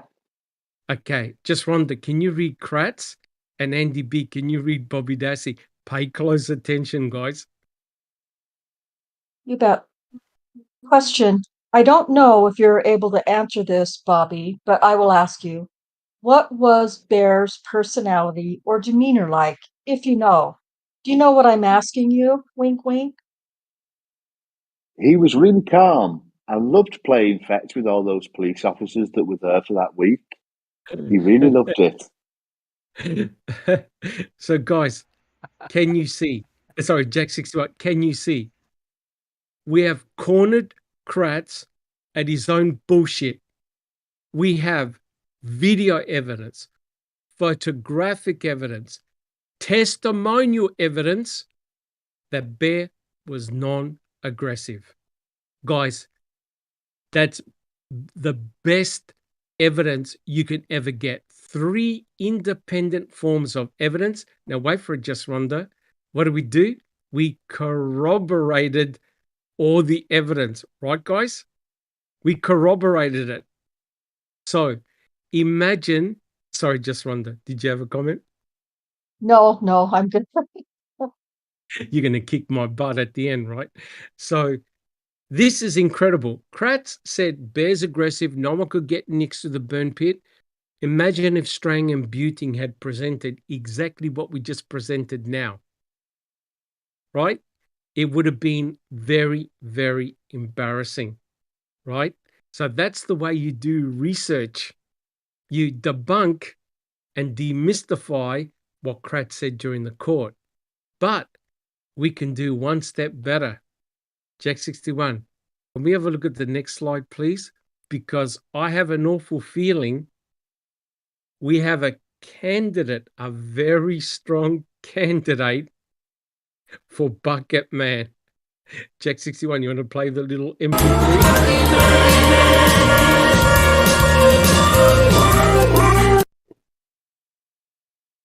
Guys, it is highly likely that Bucket Man, and I love the bucket as well, could well be Kaczarski himself. And that is remarkable, right? So Jack 61, can we have a look at the next slide, please? So, Dr. Silkman, this is brilliant. You like that one? The bucket, oh my God. The first time I saw it, I literally fell off the chair. Yeah. I spat whatever I was drinking because that's too funny. And the alien smoking weed and flipping somebody off on top of it. Oh, yeah. Yeah. You outdid yourself on this one. Yes. Thank you. Well, have a look at this. This is the picture that Trooper Reese took on the right-hand side. And this is Kaczarski on the left. The guy's pretty muscular, right? Short hair, and he's even got some stubble near his chin. Now, remember, you cannot overinterpret images. That's very, very important. Okay, don't overinterpret because you're just speculating here. But let's think about this. On November the 6th, Kaczarski said him and Remika wanted to examine the burn pit, but they couldn't because of an aggressive bear. It was on November the 6th. And in actual fact, Kaczarski wanted to shoot Bear. So Kaczarski, if that's correct, he put himself at the burn pit at the same time that Trooper Reese was taking pictures, right? I checked their times, they overlap. So hence, potentially, it could be Kaczarski. Now, Kaczarski is from Calumet County, right? Kucharski is also a dog handler. So interesting that it could have well been Kucharski as Bucket Man. And how ironical is that, guys, that Kucharski is feeding the dog Bear instead of shooting him? Guys, any comments? There's a couple of comments in the chat, Dr. Silkman. Yes. Let's see. BW Haggy says, I'll be honest, the image on the right, the guy looks slimmer. Tina Sage says the guy looks older. Yeah, look, it's only speculating, but if you have a look we're at just the image, speculating. we're only speculating, but if you have a look at the image on the right, I just noted it. The guy's got his hand towards his face. Do you see the hand? He's got his hand up on the side of his face. That looks like his hand sticking out of the uniform, right? But I'm pretty confident that the guy on the right is Bucket Man. Whether Bucket Man is Kucharski, that's purely speculative. Jack 61. Yeah, the hand on the face alters because if you look at the image on the left, his face looks, his jowls look a little, I don't want to say fatter, but definitely larger. But the hand on the face Correct. alters that. So if you look at the Correct. other features, I would like to see a photo of Yost in the same kind of position because I can't remember what he looked like. But it seemed to me like he was a thinner guy, not as bulky. Yes. Correct. Correct. Is that right, Doc? Correct. But the only photo of Jost I have is a fairly recent one that's a couple of years old. Right. It's plus he was from MTSO. That's right. Whereas this guy is from Calumet, very likely from Calumet, right? So it's interesting. Now, come on. How can you have Kucharski wanting to shoot the dog and at the same day you have an officer feeding the dog? There's something not right here, right? So was it simply a ruse that they got together and agreed that Bear was aggressive? Neverly. Oh, I'm so sorry. No. Okay. So again, guys, that's purely speculative. The image is fairly grainy, but wouldn't that be ironical? All right, guys. Jack 61, do you have a comment? Yeah, I mean, to me, Doc, regardless if this is Kucharski or not, I definitely think that there was an agreement that Bear had to be aggressive. They had to create this facade, a reason for them not to have been in that burn pit for 3 fucking days. I'm sorry, there had to be. Correct. And someone had made the comment, yes, Kucharski apparently was the babysitter of Colburn, Lenk, and Remiker, right? And it's very interesting that the only time you get to hear that Remiker and Kucharski wanted to search the burn pit is in the testimony. And he's the one that said that Bear was aggressive. And remember, Tom Fallon actually said, we have to thank Kucharski for not killing and destroying the dog, for showing restraint. Well, how embarrassing would it have been for the state if Strang and Buting showed up a picture of Bucket Man and said, excuse me, can you explain this, guys? What's a law enforcement officer feeding the dog? Right?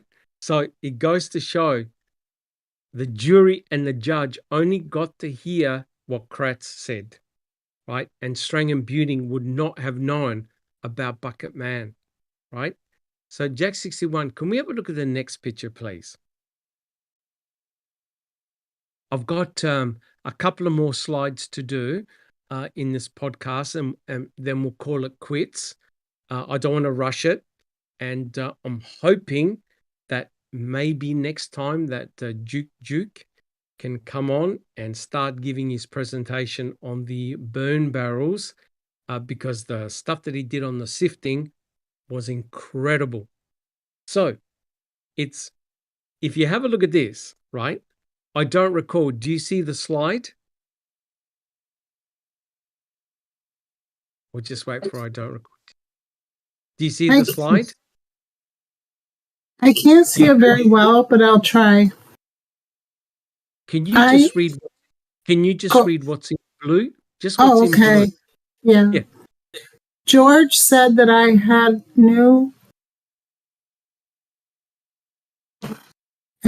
I don't know what upset. I had now upset his dog, which I could hear barking in the background. George told me that it was a mean dog, and anybody who came on his property better watch out because it could eat them starting with the feet. So guys, can you see what Kratz likely did? He simply transposed the narrative of George Zipra and his dog, who allegedly was so mean that if anybody came on the property, the dog was going to eat him from the feet first. Jack 61, do you agree? I do. He sure did. No doubt about it. It's incredible.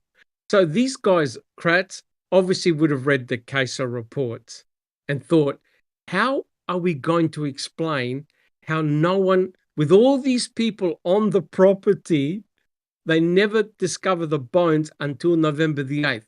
Okay, we'll make Bear aggressive. He's a German Shepherd. He's nasty. He's aggressive. And don't you think, because remember, this is CASO page 3. This is very, very early on. And Zipra threatens the law enforcement officers that their dog is going to eat them. And what do we have? We have Bear, who's aggressive, who will lunge, bark on the Avery salvage yard. I reckon that all Kratz did was transpose George Zipra's dog to Bear. It seems to make sense. What do you think, guys? Yes or no? And people in chat, what do you reckon? Do you reckon that's what happened? Absolutely agree, Doug. Yeah, absolutely agree with that. That's exactly what he did. Yeah. Pretty remarkable when you think about it. Because how can you possibly have two aggressive dogs in the same investigation? Right? It made no sense. All right. Well, look, guys, what I'd like to do, I've got a couple of more slides that I want to do, and then we'll call it quits. I don't want to rush this. But Jack 61, can we have a look at the next slide, please? And do we have any questions from chat? Are we all good so far?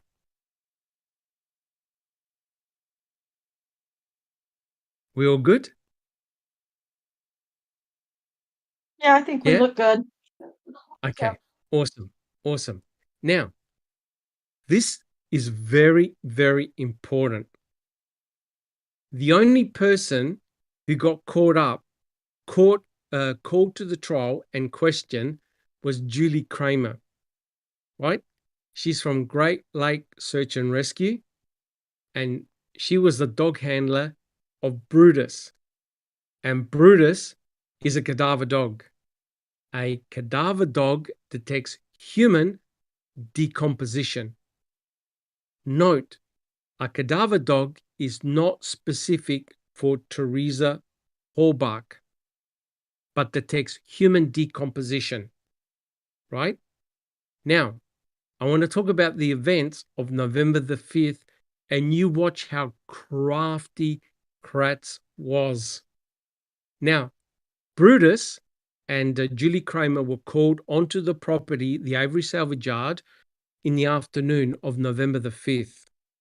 Now, Brutus, he checked the crusher and the crushed vehicles. Guys, do you remember? Did Brutus give a hit or an alert on the crusher and the crushed vehicles? Jack 61. He did not, but the shedder didn't believe him. Correct. So they bring in one of the best cadaver dogs. No hit on the crusher. No hit on the crushed cars. What do? They call the fire brigade to open up all the cars again to search for Teresa Hallbach, and they found nothing. Because remember, a cadaver dog has got an incredible sense of smell. Brutus hit on the back of the RAV4 twice. And what was interesting, was that there was no tarp over the RAV4 at that time. Julie Kramer said it in her report during her testimony. There was no tarp. The tarp was nearby. Brutus alerted twice at the back of the RAV4. They never let Brutus into the vehicle. They never opened up the RAV4, which is a real pity, right? Then Brutus went inside Stephen Avery's trailer. This is a cadaver dog. And allegedly, all the mayhem occurred in Stephen Avery's master bedroom, according to Brendan. Tell me, did Brutus hit in Stephen Avery's master bedroom? Yes or no? Jack 61. He did not. That's incredible. No hit inside Stephen Avery's master bedroom. However, Brutus hit in the laundry bathroom because Brutus detected drops of blood. And Stephen said, hey, I bled, right? When I went to Menards, I bled, went to the sink, cleaned up, left. Brutus was able to detect droplets of blood, right? Now, they collected the blood, they did genomic DNA analysis, and it belongs to Stephen. They never found Teresa Horbach's DNA inside Stephen Avery's trailer. Then, what happens next? You got to hear. Because after they exited Stephen Avery's trailer, they went to the burn pit. Now, let's have a read of the testimony, right? Jack 61, would you be able to read the questions, which is Ken Kratz? And Neverly, are you able to read Julie Kramer, which is the answer? No Sure problem. thing. Yep. You got now. Remember, this is the only dog handler that got question. Julie Kramer. Let's go for it, guys. Thereafter, So it's question is the first. Yep. thereafter, Miss Kramer, was Brutus taken outside of the trailer? Yes, the intention had been to work the perimeter outside the trailer. Brutus proceeded towards between this garage and this trailer and was extremely agitated. But there was a dog. By this time, it had gotten dark and it was sleeting. There was a dog barking. I leashed Brutus as to not engage the dog. I wasn't aware of how long the dog chain was or what type of interaction the two dogs would have. Specifically, Miss Kramer, behind the garage, do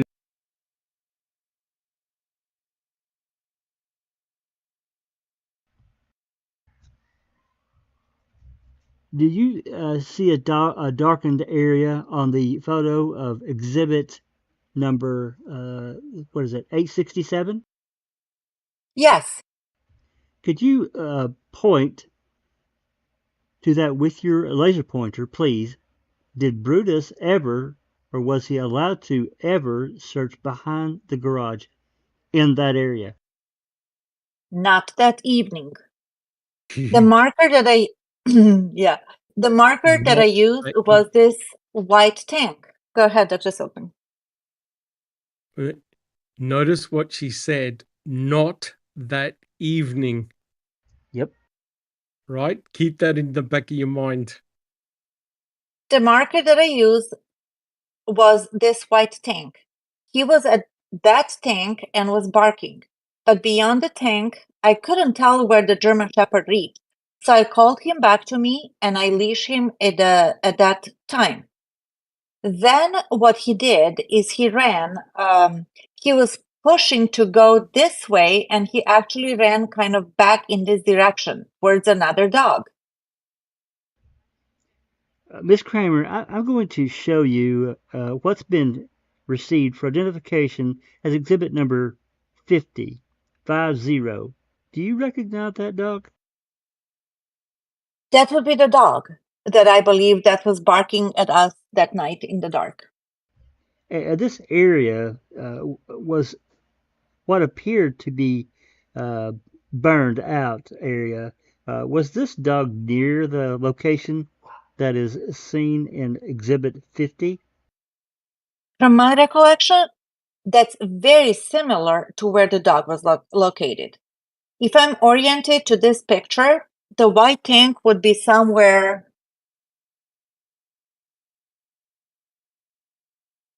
right over here. That's as far as my dog and I approached right then. We weren't aware how long his chain was. So, the night of the 5th of November, Brutus wasn't able to check that area for human remains. Is that right? That's correct. That left questions that I have for you.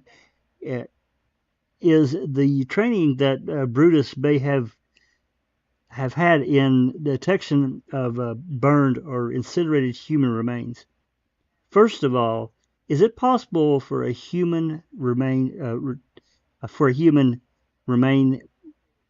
detection dog to be trained in the field, in that field?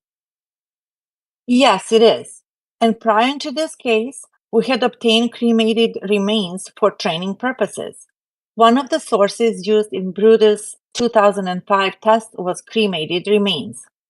And at that time, we had not worked that in the field, but we had used it in certification. Since the time of this case, Brutus has successfully located some cremated remains on another case. All right, before we continue, guys, this is dynamite. This is absolutely pure dynamite.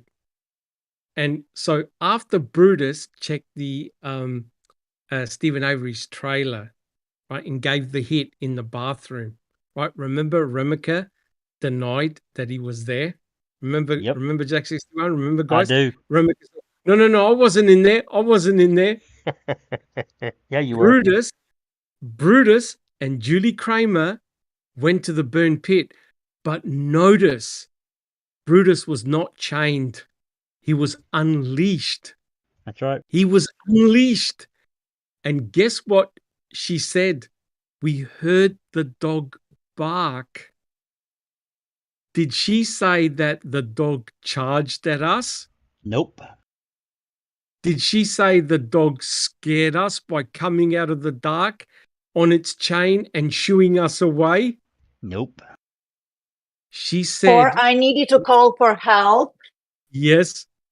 Guys, all Bear did was bark, because obviously the bear had smelt the other dog come in its proximity and barked. And Which is only natural. Yes. What did Julie Kramer do? Chain up Brutus. Guys, do you realize that if Brutus smelt burnt cremains, he would have made a beeline directly towards the burn pit? That's right. Bear or no bear.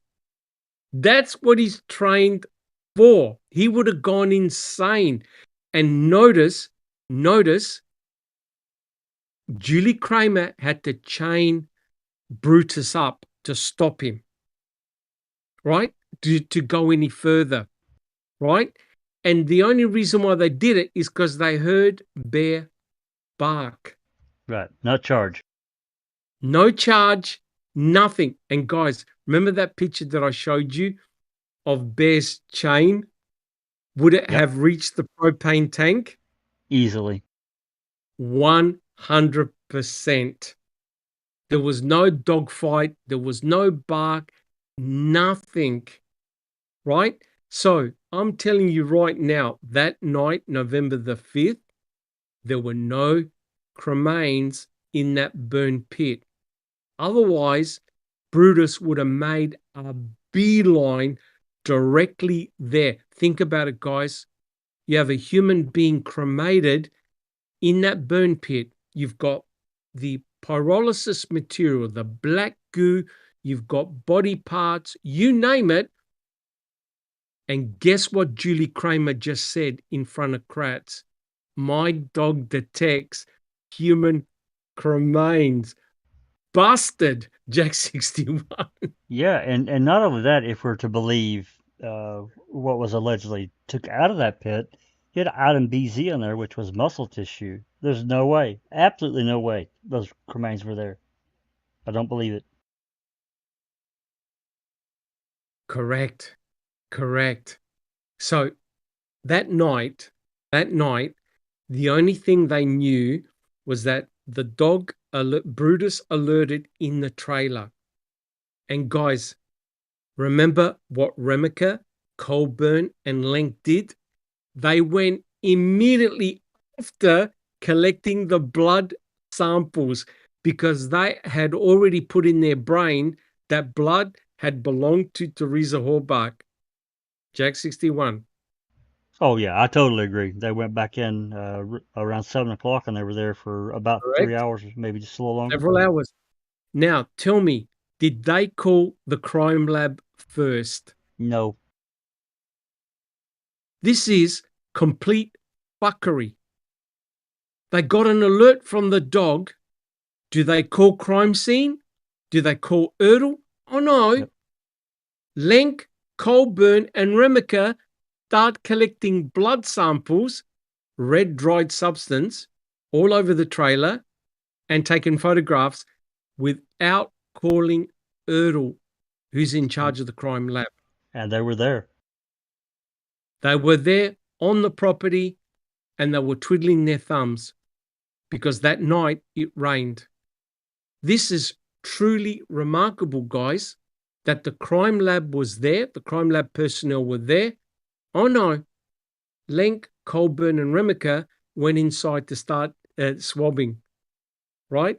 And the other alert that Brutus did was at the Yonder burn barrels. Neverly, do you have a comment? No, sorry. All right. So, Jack 61, did you have another comment? No, sorry, I forgot to mute. All right. So let's have a look at the next slide. We're nearly finished, guys. This is now Strang questioning Julie Kramer. Who would like to read the question, which is Strang? Who would like to do that part? If nobody wants it, I can do it, Doc. Jack? Okay. And You want to do it, Rhonda? No, that's fine. I was just going to volunteer if nobody else wanted to. Just Rhonda, would you like to read the answer, which is Julie Kramer? Yeah? You bet. Yep. Okay, let's go for it, guys. So this All is right. Strang questioning Julie Kramer. Right, this is on cross. Okay. Did you have a chance to work Brutus in the inside the attached or the detached garage? That's about square in the middle of the portion of Exhibit 86 that we have on the screen. No, we did not. We only worked as far as the tank where he was barking, and then he skirted around to another area. Meaning he ran up along the seat here, the east here, to the left. Yes, he ended up proceeding behind the next building. Where did he go? There was an area of 4 burn barrels which he barked at. Oh, and there's sorry guys. There's a question. Gazwall asked the question, did the dogs go to where Bobby's stripped deer carcass, etc. was? Not to my knowledge, as in whether Brutus went inside Bob Yunder's garage. Guys, correct me if I'm wrong. I don't think he went in there. No, and it wouldn't have mattered because he's trained to detect human, Not animal. Correct. as far Correct. as I know. There was no hit there at all. Correct, but he did 2 hits, two alerts on 2 of the burn barrels, Yep. and I'll show you exactly where those burn barrels are because it's very, very interesting. Right, guys? So no, my understanding is that he never went inside Barb Yunder's garage. Correct. And he wouldn't have hit on the deer because he only detects human decomposition not animal. Not animal. Guys, any other comments or questions? We're all good? Okay. Behind the magic well, first Anthony says pyrolysis won't pass through a 1/4-inch sifter screen. And then No. behind the magic said, Judy said, quote, "I don't know how long Bear's chain was," end quote, which means Bear hadn't fully utilized the length of the chain. No charging, or Bear would have run Correct. to the full length and Judy would have seen it. Correct. No question. The important point, and that's an excellent point. It was a behind the magic who made that point. Yes. Yeah, that's an excellent point. You see, if Bear was aggressive, Julie Kramer would have been attacked immediately. And the mere factor that her dog Brutus was unchained and all they heard was barking meant that Bear was startled to say, "What the hell's going on?" and just barked. When they heard the barking, Julie Kramer chained Brutus up, but Brutus took him somewhere else. Not to the burn pit, but somewhere else. That's right. Now, when I show you the pictures, this will blow your mind, right? Because what Kratz was showing in court were the pictures taken by Trooper Reese, guys. Do you understand? Yeah. By Trooper Reese on November the 6th. Yep. These events took place that Julie Kramer was talking about on November the 5th, right? The night that law enforcement took over the property. So because they had no in situ pictures of the burn pit on November the 8th, they could only show Julie Kramer the pictures of Trooper Reese, Jack 61. Yeah, it's a real bastard move that he did there. Correct. So the important point is this, guys. Brutus can detect human cremains. Brutus was certified and trained to detect human cremains. Guys, would you like to read the next slide, please? That's A18. So this is Strang questioning Julie Kramer. Thank you, guys. Yep. All right, here we go. And if someone asked you, do you think that you could have approached and handled the dog behind Mr. Avery's garage? I didn't have enough contact to know that. The weather really was a factor. Sure. And I was concerned about my working partner at the time. The dog was sounding off, whether that was aggressive or not. We didn't really stop to make that determination. Fair enough. So I guess the answer is maybe, maybe not. We could not have worked that area without removing that dog from the site. I won't work my dog with somebody else's dog chained in the area. So we couldn't work the area, but I could make a determination on whether I could have handled that dog or not. Okay. So notice, guys, she never said Bear was aggressive. Nowhere did she say Bear was aggressive. All she said was, I heard the dog bark, sounding off. I stopped my dog and Brutus went elsewhere. Right?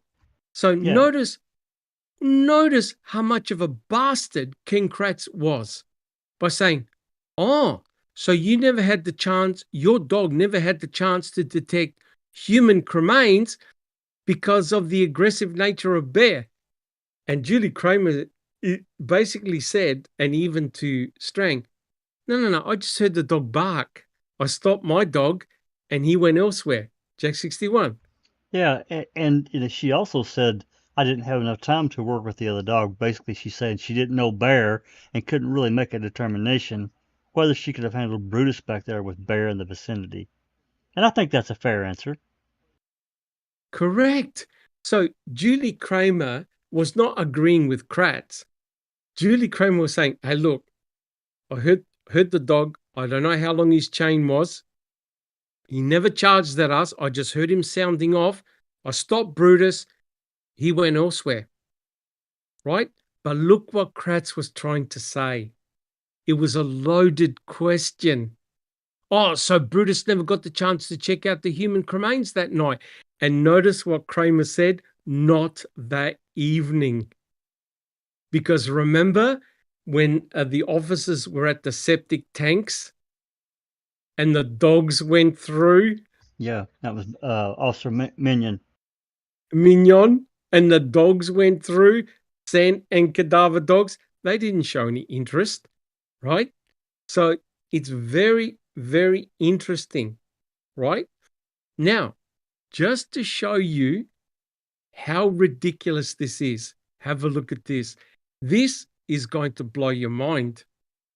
This is a video still taken on November the 6th, 2005 by those two detectives. And one of them, is that Baldwin on the right-hand side? Is that Wendy Baldwin? Standing right next to the propane tank. That's one of the detectives. Yeah, I'm going to say maybe.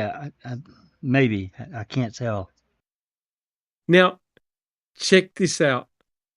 Look where she's standing. Remember what Julie Kramer said her and Brutus were? At the propane tank. Have a look in the background. Brutus, see he's two-toned? Is he charging? Is he running? Is he barking? Is he showing any aggressive to the officer at the propane tank?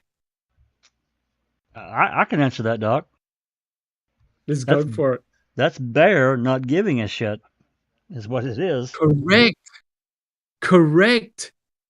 So we now have further video proof that Bear completely ignored the officer at the propane tank, and look where Bucket Man was standing, close to the propane tank, and Bear's chain would have gotten that officer and Bucket Man, and Bear never did. So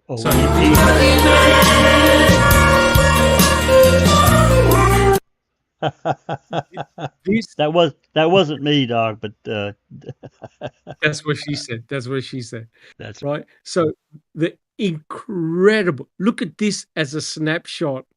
You've got an officer right next to the area where Brutus and Julie Kramer were, and Bear just simply barked, never charged them, right? That is remarkable. Further proof that Bear was non-aggressive. Jack 61. Yeah, well, so now we've got three officers in the vicinity of Bear, and Bear didn't care. So that is the story right there. All this other shit is just made up. I'm sorry, it was just made up. Correct. And correct me if I'm wrong, guys, but Strang and Beauty never presented any of this during the trial. Is that correct? They didn't. Not that I can remember at all. No. Yeah. They didn't. It really, truly was.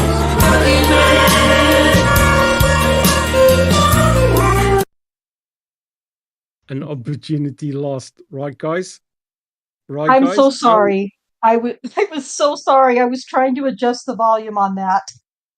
Oh, was that you, just Rhonda, that played it? Yeah, yes, because I was trying to adjust the volume, because you're supposed to be able to adjust the volume on the soundboard. I'm so sorry. Yeah. No, not at all. Not at all. The more Bucket Man, the better. So, guys, I've got just a couple of more slides. And then we'll call it quit. Yep, Jack 61. Yeah, just for Rhonda, if you open the soundboard and you right click on the play button, it'll open up the edit function that you can adjust the volume for yourself. Oh, it's not me. It blows out everybody's ears in the chat, I guess. But it was a little loud to me. I mentioned it to Andy, and he said it was fine for him, so I just thought it was me. But after we're done, okay, I'll adjust it. We'll mess with it. Yeah, we'll fix it. Yeah, we'll fix it. Sorry about that, you guys. No, not at all. Not at all. Next slide, Doc. Next slide, Doc. Next slide. Yeah. We've got a couple of more, and then we're done for today. Now, I like to put things all together so you can visually see what's happening. This is slide 19A, 19B. You got that one? There we go. Now, check this out. So this is an overhead view of Stephen Avery's trailer, the burn pit, and Barb Yunder's property. Now, on November the 5th, what we've just read is that both Julie Kramer and Brutus were close to the propane tank. You can see it right there. And they heard Bear barking, and as a consequence, Julie Kramer tied up Brutus. And they asked, where did Brutus go? Brutus made a beeline for Yunder burn barrels. Check out where Brutus went. Brutus bypassed the burn pit, which allegedly contained the cremains of Teresa Halbach, and went straight to the Yunder burn barrels. And look how far the burn barrels were compared to the burn pit. So, if you were Brutus, which one would have you gone crazy for? The burn pit or the Yunder burn barrels? Which one, guys? What would have struck up your curiosity? The burn pit or the burn barrels? Well, if those cremains would have been in there, it would have certainly been the burn pit. No, there's no doubt. Correct. You would have made you would have been poodling at the lead at the burn pit. But Brutus went all the way to the Yunder burn barrels and gave an alert.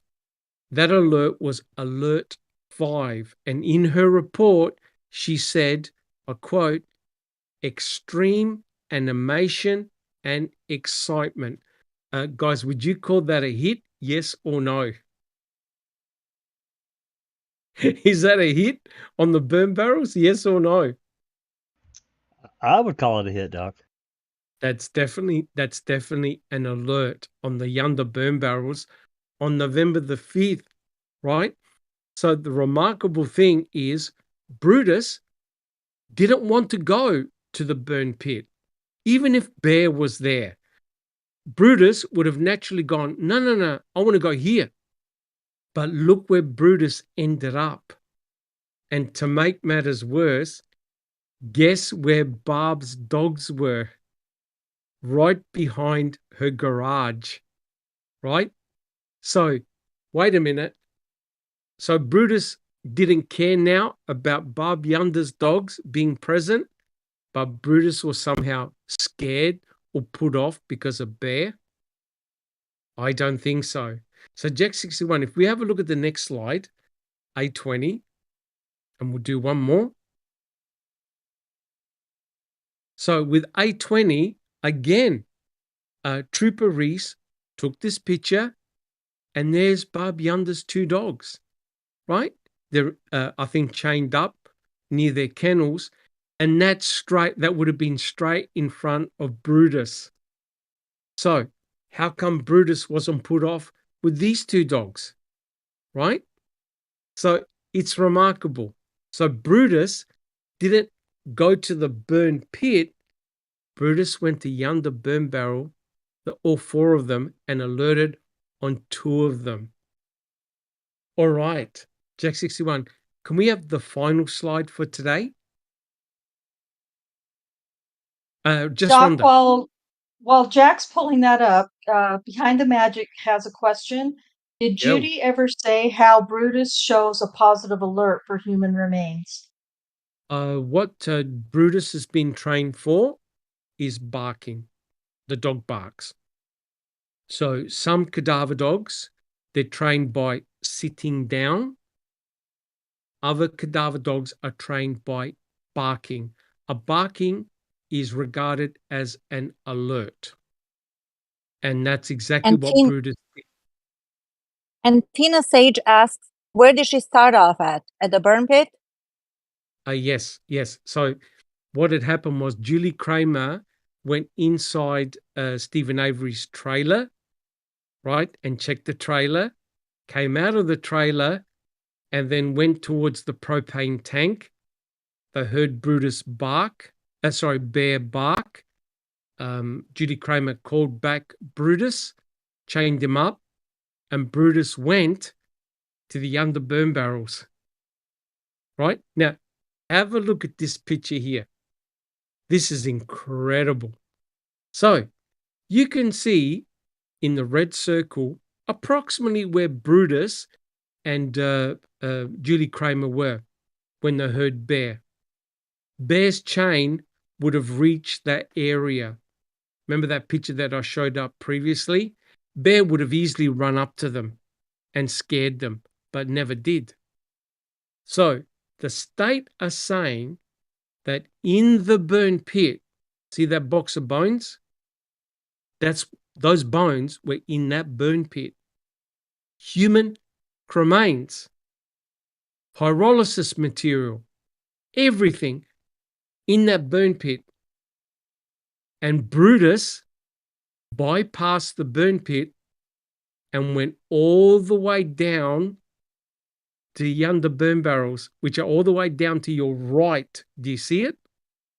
Where I've got Julie Kramer and Brutus went straight past the burn pit, didn't want to go back. Obviously, otherwise Julie Kramer would have said it and gave an alert on 2 burn barrels. That was alert 5. And look, right behind Julie Kramer would have been the 2 dogs of Barb Yonder. So that obviously didn't affect Brutus. So this is remarkable how the dog, Brutus, went from the burn pit all the way down to the burn barrels. And allegedly, when they sifted the burn barrel, they found, I think, 3 or 4 bone fragments, human bone fragments. And yet we are meant to believe that in the burn pit was the entire box of bones. Guys, I'm speechless. And BZ. What the hell? And yes, and item BZ, which Duke is going to be working on, and I'll be presenting that in the upcoming podcasts on this series, which are just going to blow your mind, right? Going to blow your mind. And Kratz did everything in his power to say, no. The burn pit wasn't searched because of an aggressive bear. Unbelievable. Guys, do we have any questions?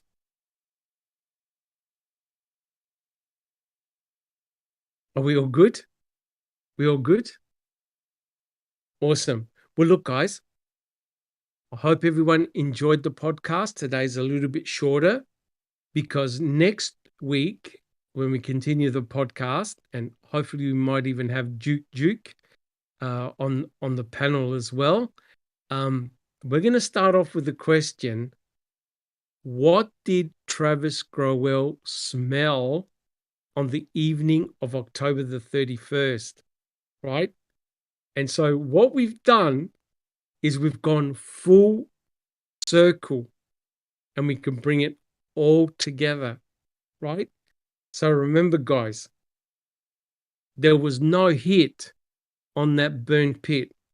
Otherwise, Brutus, who's trained to detect human cremains, would have gone psycho right past a very high scent source of human decomposition. Brutus bypassed the burn pit, went straight to the under burn barrels. Look at the distance between the two, right? And Brutus hit on 2 of the burn barrels that evening on November the 5th, right? So next week, we've got a very interesting podcast. We have gone full circle, guys. We're going to ask the question we asked in the very first podcast. What did Travis Growell smell? And that brings in Jason Jost. That brings in the cadaver and scent dogs. It brings in everything. Get ready to have your mind blown because we're going to examine item BZ. What you thought, what I thought was item BZ is not what you think it was. Right, guys? Jack 61. Yeah, there's a comment. Maybe one of the mods can read it from behind the magic that I pinned. I can do it. Thank Yeah, you. go for it.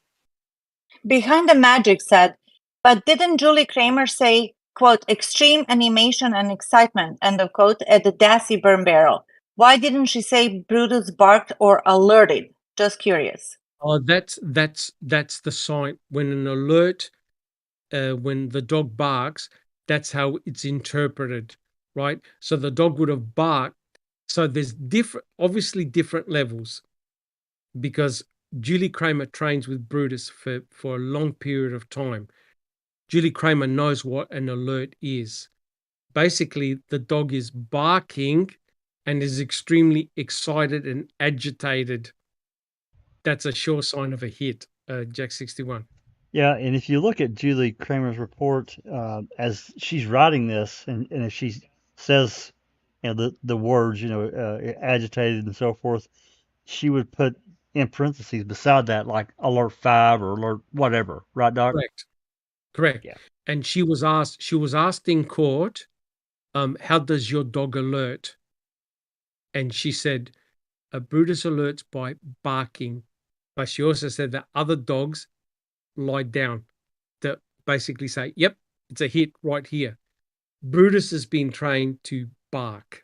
So the dog obviously smelt human decomposition and was correct, because allegedly young burn barrel number 2 contained, I think, 4 bone fragments, cut, burnt human bone fragments, right? Now, the dog alerted on 2 of the burn barrels. We don't know what was in the other burn barrel. Could have been human blood, could have been feminine hygiene products, could have been anything, right? But the dog was 100% correct, Jack 61. I'm just throwing this out as a theory or speculation, and I really am not one that likes to do that too much. I really like to have something more concrete.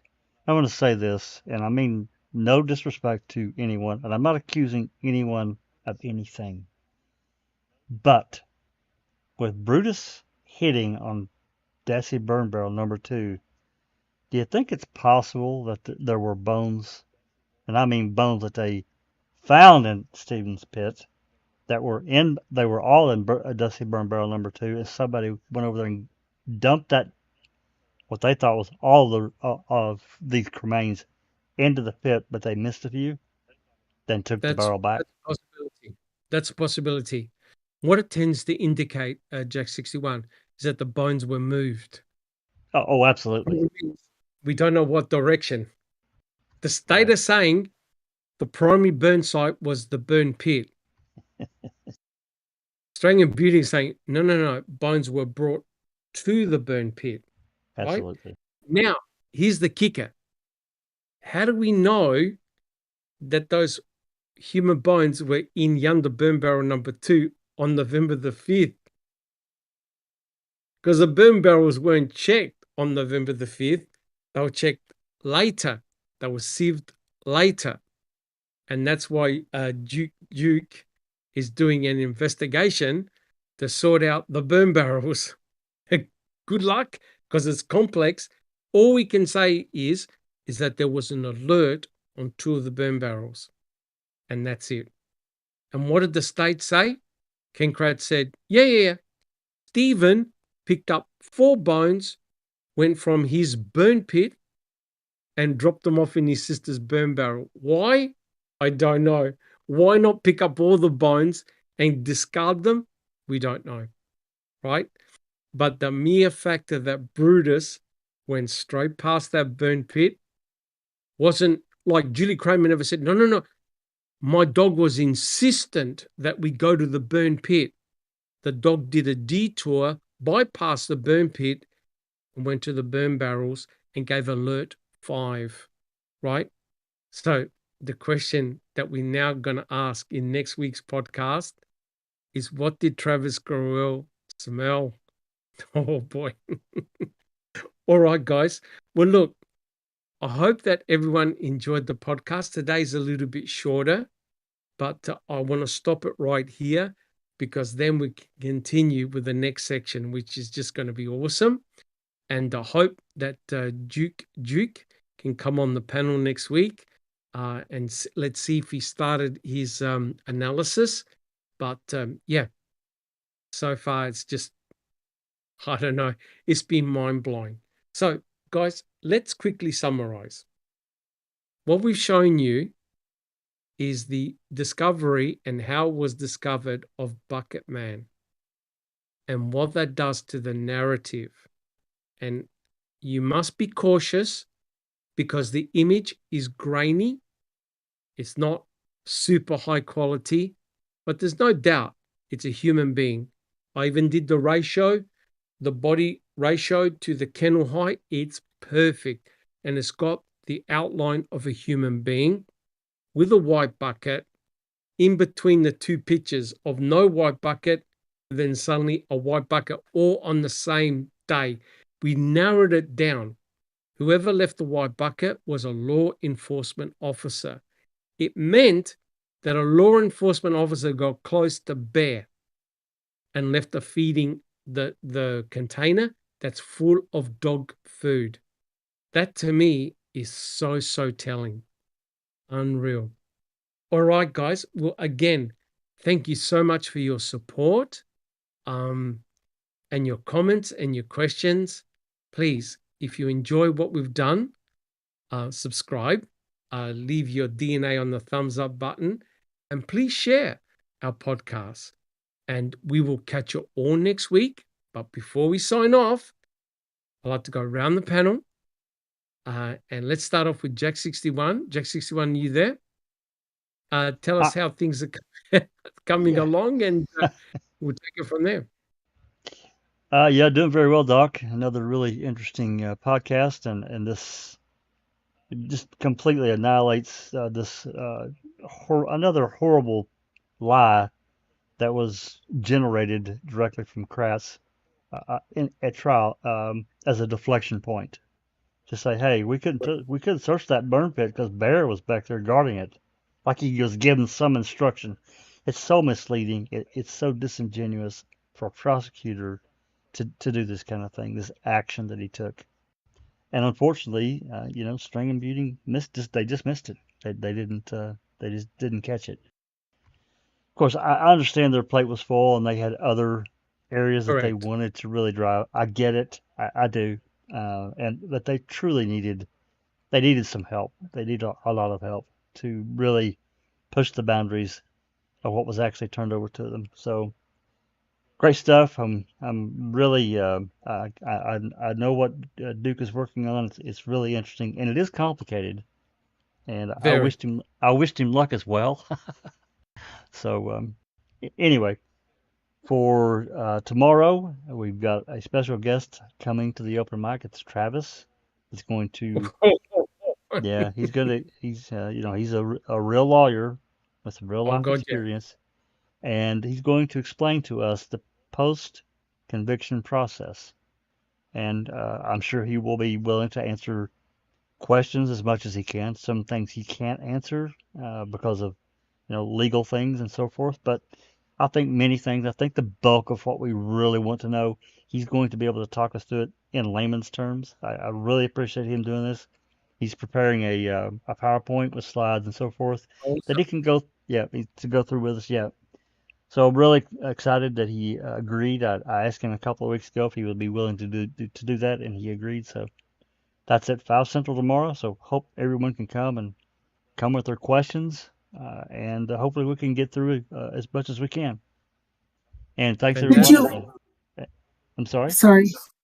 I was going to ask you, Jack, did you make a place for people to put their questions? I did. For Travis? Okay. I need to rename it. But that's easy to do. The room is there. Okay. I just need to rename it. Okay, thanks. You bet. Fantastic. Yeah. So I want to thank everybody on the panel, certainly, and definitely everyone in the live chat. Give us a like, share. It's the best way to pass the word. Share the video, and let us know. So thanks.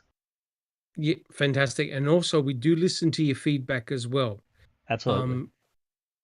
I do, and others here on the panel, we read all your comments.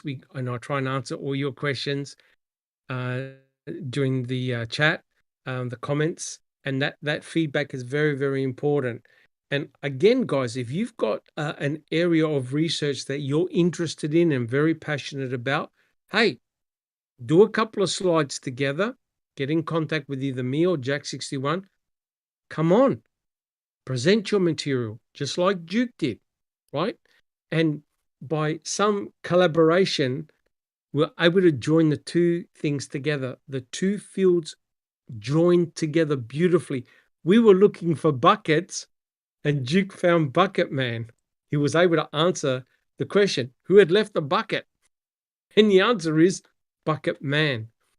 And that was important because we used only official photographs, documents. Nothing was made up. It was right there. Kratz definitely was not aware of Bucket Man. Regrettably, same with Strang and Beauty. But hopefully now, guys, once you've seen it, you can understand the power and the significance of it. All right. Next, we have Andy B. Andy B, welcome. Hi, Doc. Another great podcast, and everything is fine and dandy in Bucket World here. What was I going to say? It's good to know that Brutus was trained to detect human remains, and also it's strange that Brutus goes to the burn barrels and alerts, but there's no alert on the berm immediately to the west of Stephen's trailer on the 5th. So it makes me question whether there was actually anything in that burn barrel or burn barrels on November the 5th. Maybe that was kind of like something that was altered afterwards, you know?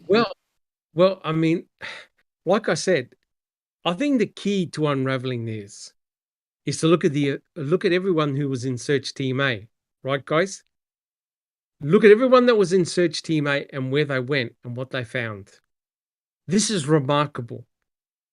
Everyone in Search Team A is from the MTSO. You've got Bushman, semi-retirement. He finds the clandestine burial site. You got Siders.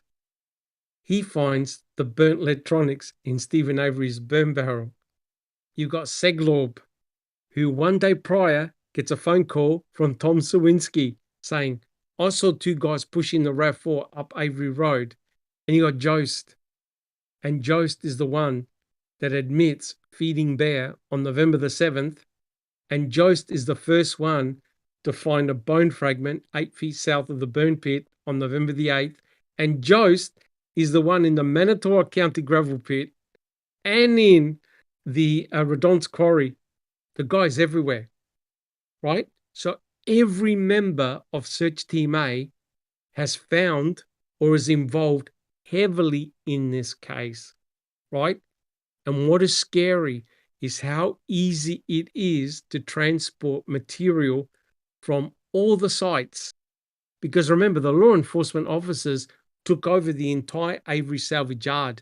They can come and go as they wanted. Once they logged in, hey, are you going to question Sergeant Jason Jost with a bucket in his hand? Nope. No. And it was very easy to go back and forward between Cuss Road, for example, to the salvage yard, right? So I think we're getting closer to showing and revealing the shenanigans. Thank you so much, Andy B. Any other comments? No, that's it. Bucket Man was pouring out that dog food there alone. Unbelievable. Yes. Okay. Correct. Thank you. Correct. Good night. Thank you, Andy B. Thank you very much. And next we have, I don't recall. Did you enjoy the podcast? I did. And once again, I learned a lot, and it seems to be getting clearer every week. Thank you for all the work you're putting into this for us. Not at all. And also Duke as well. Neverly, everyone here on the panel and everyone in chat, you guys, you got to understand how important people in chat are, because your questions make us dive deeper and make us question what we have found. Is it real? Is it not real? How does it all fit in? So everyone contributes together, and that's amazing. Thank you. I don't recall. Is that it? It is. Thank you. Yes, it is. Thank you so much. I don't recall. Just Rhonda, how about yourself? Hey, thank you, Dr. Silkman. Thank you, everybody on the panel and everybody in the chat. You guys are all great. The comments and questions are really good and definitely very thought-provoking. And as Dr. Silkman mentioned, that some of the comments and questions can lead us to more questions that we dig and search for answers for. So it's you guys in the chat are amazing, and in the comment section on the videos as well. So just I'm still trying to decide how to move forward. I need to start another accuser on my show. Well, I was hoping this week, but then I would interrupt that with a presentation about our trip to Oklahoma City. We had a great time, and we have some videos and lots of pictures that we want to share and kind of put our experience driving around and looking at all of the alleged crime scenes, kind of explain to everybody what it really is like there. And in some ways, how almost impossible it would have been for some of these for Daniel to have committed some of the acts that he was accused of in some of these areas. It just looks nearly impossible when you actually drive down these streets and look. So I'm hoping to put that all together for next week, but we may possibly start another accuser this week, Thursday at 5 p.m. Central. So, but I can't wait for tomorrow's open mic. It's always great to get live, commentary from Travis, and, post-conviction relief is a great topic. And I think we're going to learn a lot tomorrow from Travis. Correct. But just one point, just Rhonda, it goes to show the power of actually presenting the alleged crime scenes so people can see it. Yes. This didn't happen in the Stephen Avery, Brendan Dassey cases. They showed more like animations and pictures that were not in situ. But by you presenting the pictures and the videos, people can visually see it. Yeah. And that's so powerful. Yeah. Well, and it was, and I won't go on for very long, but it was just, I think all of us were really, Susan and Cherie and I were really taken aback at what these scenes actually look like in real life, because it was nothing. I show different pictures all the time on my shows, and but actually driving down these streets and seeing these locations, it's completely different than what it looks like in pictures. So it should be interesting, and I'll do my best to present it in ways that hopefully the viewers can feel and see what we felt and saw in a way. So, yeah. No, that'd be awesome. Thank you so much, Just Rhonda. Thank you so much. And finally, we have Neverly. How about yourself? Doing great, Dr. Silkman. Really enjoying this podcast more than I ever thought I would. It's amazing. After all these years, you think that you're kind of in a rut, but then boom, something happens, somebody has an idea or whatever, or like almost a vision, because we did all this hard work in the background. The tediousness of it, it's unreal. And that's what I wanted to tell everybody in the chat. I'm sure that you figured out by now that it takes hard work for all of this, but the level of depth of the rabbit holes that we go and many other people go, it's just huge. It's ever consuming. That's what you end up thinking about 100% of your waking hours, and sometimes during your sleep. Yeah. No, not you. Not me.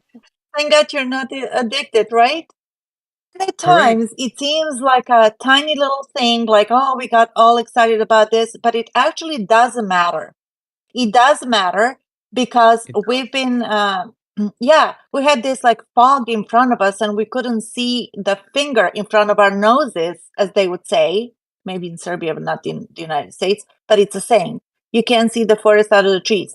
So little by Correct. little, and it's a long, long, long road. It's been all these years, and who knows how long it's going to take us for to actually crack the case, because we want to find out, not only get the justice for Teresa, Stephen, and Brendan, and to get the boys out, but I'm sure that all of us want to know what the heck happened there and how did they pull that off. So, hey, we're going to be entertained for a long time. Never a boring moment. I think we're actually very close. I think we are. I think we're very, very close, because Bucket Man was the missing link. Do you understand? We found the pictures with no bucket. By fluke, we found the images with the bucket. We're thinking, where did this bucket came from? And the answer was straight in Trooper Reese's picture. I never Jack 61, did you ever see that? Nope. Bucket Man? I never noticed Bucket Man. And Duke comes along and makes a comment like, he's getting some good boy treatment. I'm there. What? You're kidding. And there it was. Boom. The missing link, Bucket Man. And it's incredible when you get all these. Sorry, Neverly. Go. You go ahead. No, you go ahead. It's amazing because we've been at this for so many years. You can see the threads all come together. What was this officer doing at this location? What were these investigators doing over there? And through the phone calls that Jack 61 has put up, through the FOIAs, one of the most important FOIA is the one by Sunshine Christina about the disturbed earth. And all of a sudden, you've got this incredible domino effect, but you got to know what you're looking for, right? You got to know what are all the links. And there is no way in hell would any of this been uncovered if it wasn't for the MAM producers, because they're the ones that initially exposed the shit show.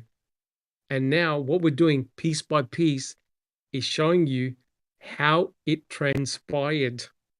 And I can't wait for Convicting a Murderer to come out with their explanations, because we've got a counter explanation. Boom, already. Jack 61. They won't touch it. Yeah, they won't touch it. No. And again, we have to remember the lack of any real communication about this vicious fucking dog. Not one. No. And years ago, if we put out the whole Bucket Man theory and finding, people would laugh at us. You'd be laughed at. Absolutely, and call us nuts and everything else, because we wouldn't have anything to substantiate and to connect to. So anyway, so I think that you're getting a picture of what teamwork and hard work it takes to discover something maybe seemingly a little like this. And what would that prove? Well, this is what proves what I read, what Kratz said, that because of the viciousness of the German Shepherd bear, the investigators and law enforcement couldn't actually come close to the burn pit. I mean, he shoot him away. Oh my God, the length this man went, not would, went. He actually did that. Anyways, on the other hand, I wanted to thank everyone and each of you. We had 43 people in the chat, and we had 43 likes. Thank you very much for taking time for that little time. It means a lot to us.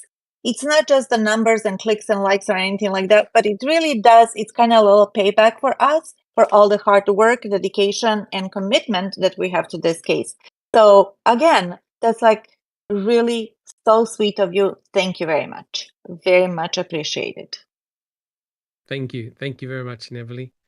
Oh, right, and guys. one more thing, and then I'll go on. Pete Moss, our friend Pete Moss in the chat, said that if Duke needs help with the burn barrels, he has tons of material. So here you go, you guys get together. Thank you, Dr. Silkman, for your help. No, not at all. Not at all. And like I said, we try and remain as focused on the case as possible, because only by doing that can we actually see justice for Teresa, Stephen, and Brendan and their respective families, by remaining focused, not dropping the ball. And slowly, a tapestry is emerging that Kratz is having a nightmare over. He never ever thought anyone would have gone into this level of detail. And there's more. There's plenty more. All right, guys. Again, I'd like to thank everyone in chat for your incredible wisdom and comments. Thank you so much. I'd like to thank all my fellow panel members for their wisdom and questions, etc., etc. And we will all see you, fingers crossed, tomorrow for the special open mic. Thank you so much, guys. And with that, this has been a Foul Play production.